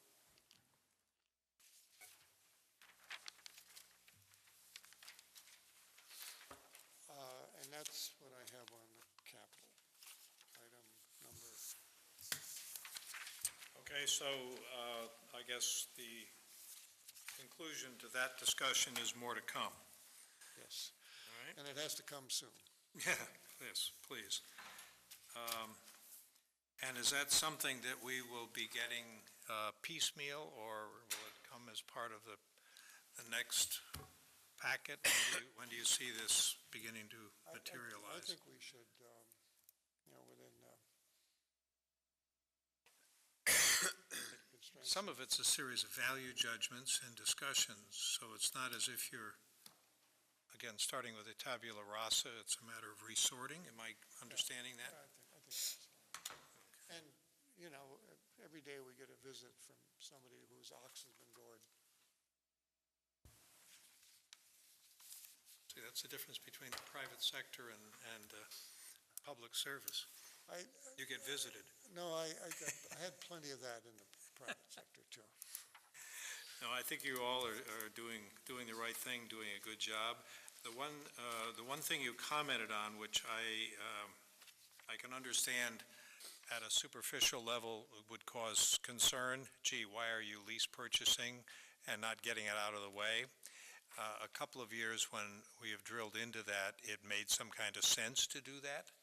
And the lease purchase wasn't throwing us that far off kilter in terms of total cost, and it did permit us to get something needed earlier rather than later and assume that our resources and revenues would be somewhat the same going forward. So there was some, just to say it's a bad idea is probably not enough for me to not do it, as long as if there's a good purpose for doing it. I didn't mean to imply it was a bad idea. It struck me at one point as to how much of the flexibility in the future years was gone because of that. And I've done plenty of lease purchases. Yeah. And I know why they. It's a good tool if it works. It makes sense, yeah. Well, I think some communities do it because as year 5 of 5 rolls off, then that frees up some more. So if you're committed to a certain amount, then you can be rolling your vehicle needs through, but. Yeah, and that's been one of the areas where we have used it, isn't it, in vehicles? Which I think members of the board have raised questions about how large a collection of vehicles. Somebody added them up one time, and it was probably hundreds if you decided all the ways that people could travel, water, craft, and other kinds of vehicles. We have quite a few here in town. So. All right, so much for the capital discussion. Approval of the minutes. Ms. Alexson? Just one question. Willie brought this up. There was nothing on the warrant about the marijuana? Oh, yes. I'm not sure where the board was on this, but I took two inputs, one from George Hall, Town Council, who recommended against, who recommended against the inclusion of the two articles, and the second was the planning board's recommendation that we not include An individual of the planning board, It was a member. one member. I have that memo here. It was a memorandum from Planning the board. planning board. Now, whether it was a sole author, I presume that it was endorsed by the planning board. It just says the memo's from the Town of Ipswich Planning Board, and my comment on the memo was, does George Hall concur with this? Yes, George Hall. So, after his presentation a few months ago, he now feels that we don't need to, sorry. So after George Hall's presentation a few months ago about this, he doesn't feel that we need that second. That's what he has represented to me. That's quite a different position than he shared with us. He gave us three possibilities the last time. Special town, a ballot followed by a special town meeting, which we rejected. A request of our legislative delegation to see if the governor would initiate a home rule petition in our behalf, which I think that is going forward. I'm not sure that they've resolved that, which would then permit a meeting, a vote at the town meeting to suffice for the town meeting follow-up to the previous ballot. And then we had what was represented at a meeting by a member of the planning board that Mr. Hall responded to, that said, look, we've already done what we needed to do. It was legal at the time. We are a dry town in reference to marijuana at the present, and recreational marijuana is not the right term for it, but non-medical use of marijuana is not permitted in the judgment of this person who has been in touch with us on several occasions. I was not aware that the planning board in total had taken a vote on that, but if they have, that's even more compelling than what I've heard in the past. I was just looking through my email. Did you send the correspondence of the memo from the planning board or anything from general counsel? Council? I had presumed that you had received both documents, but I'll check. Okay, because I haven't. I looked through my marijuana folder in my inbox, and it was not there. I haven't seen anything from George Hall that would refute anything he's told us in the past. I haven't seen anything from George Hall. I had this from the Town of Ipswich Planning Board. It's not even written by an individual member, so.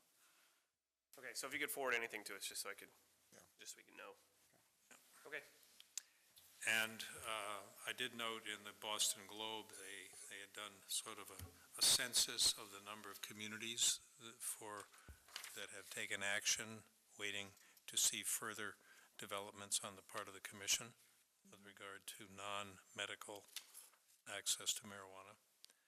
And I'm not sure where we stand on that. My hope had been to have the town meeting chew it over one more time and give us direction. As I have said on a number of occasions, I think some period of time, 3 to 5 years from now, it probably will be more generally available legally. But what we don't have now is a definitive picture from the commission as to how it will be made available. If we don't take action to make it available within Ipswich, it is likely that it will be available in communities nearby, Salem and others. And the one thing which I'm not sure the commission has taken a final position on is home delivery. If home delivery is somehow permitted, then you could have it delivered from Salem or anywhere else. We would then have all of the consequences and none of whatever the financial issue is. So to the extent that and our town council has been one of the town councils statewide who has spent more time on this issue than anybody. If there is a way to get a written update from him and shared with the board, I would appreciate that we have that, because I think it's an important enough and sensitive enough issue that we get it from him in writing. Okay. While we still have time to do something about it if we want to.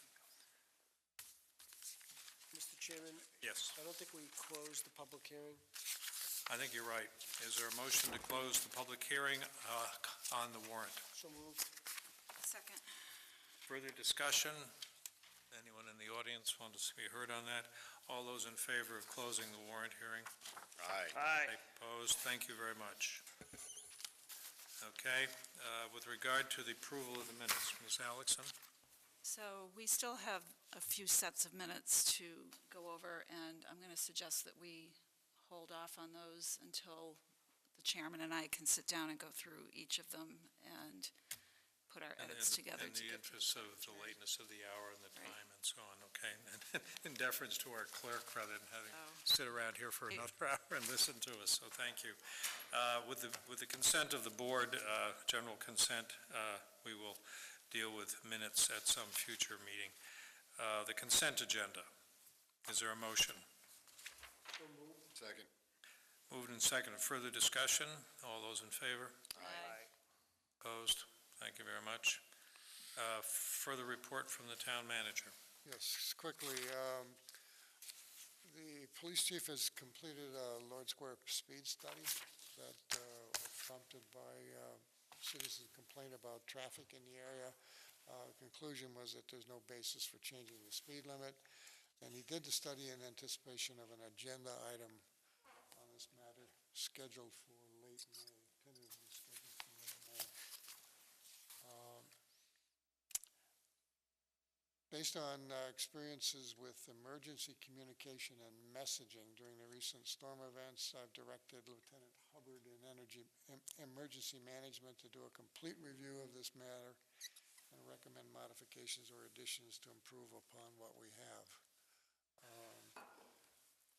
Reached much further afield than the website task force, which didn't include public works, didn't include utilities, didn't include various components. In the past,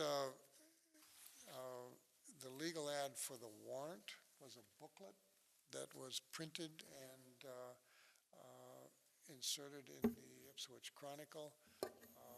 At a planning meeting, a town meeting planning meeting, we discussed that, and we took under advisement a concern that was raised by a number of people that since that booklet looked a lot like the Finance Committee report, it was presumed to be the same thing as the Finance Committee report, and there were differences between the two items which caused confusion at town meeting.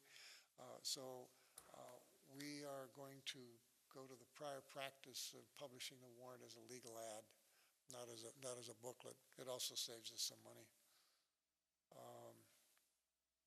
I'm continuing to meet with the moderator about town meeting planning, going over the venue. He's making progress on the venue. We're trying to figure out how many FinCom reports to print because we expect more people at the meeting. And then when we reviewed that, it was determined that in the past, the FinCom was not being delivered to approximately 300 people who pick up the mail at the post office and not at their homes. So we're going to take care of that. And I think the chairman mentioned that the new town manager is aboard on the 23rd, and my term as temporary expires on the 20th. I know it's late, but if anybody is interested in sort of the backstory on a complaint that we're getting from a resident at Hood Pond, in the Hood Pond area with respect to water and water pressure and that sort of thing, I'd like to encourage you to talk to me about that. I won't bother you with the details tonight. But that's it. Thank you. Okay. I would like to run over a couple of dates.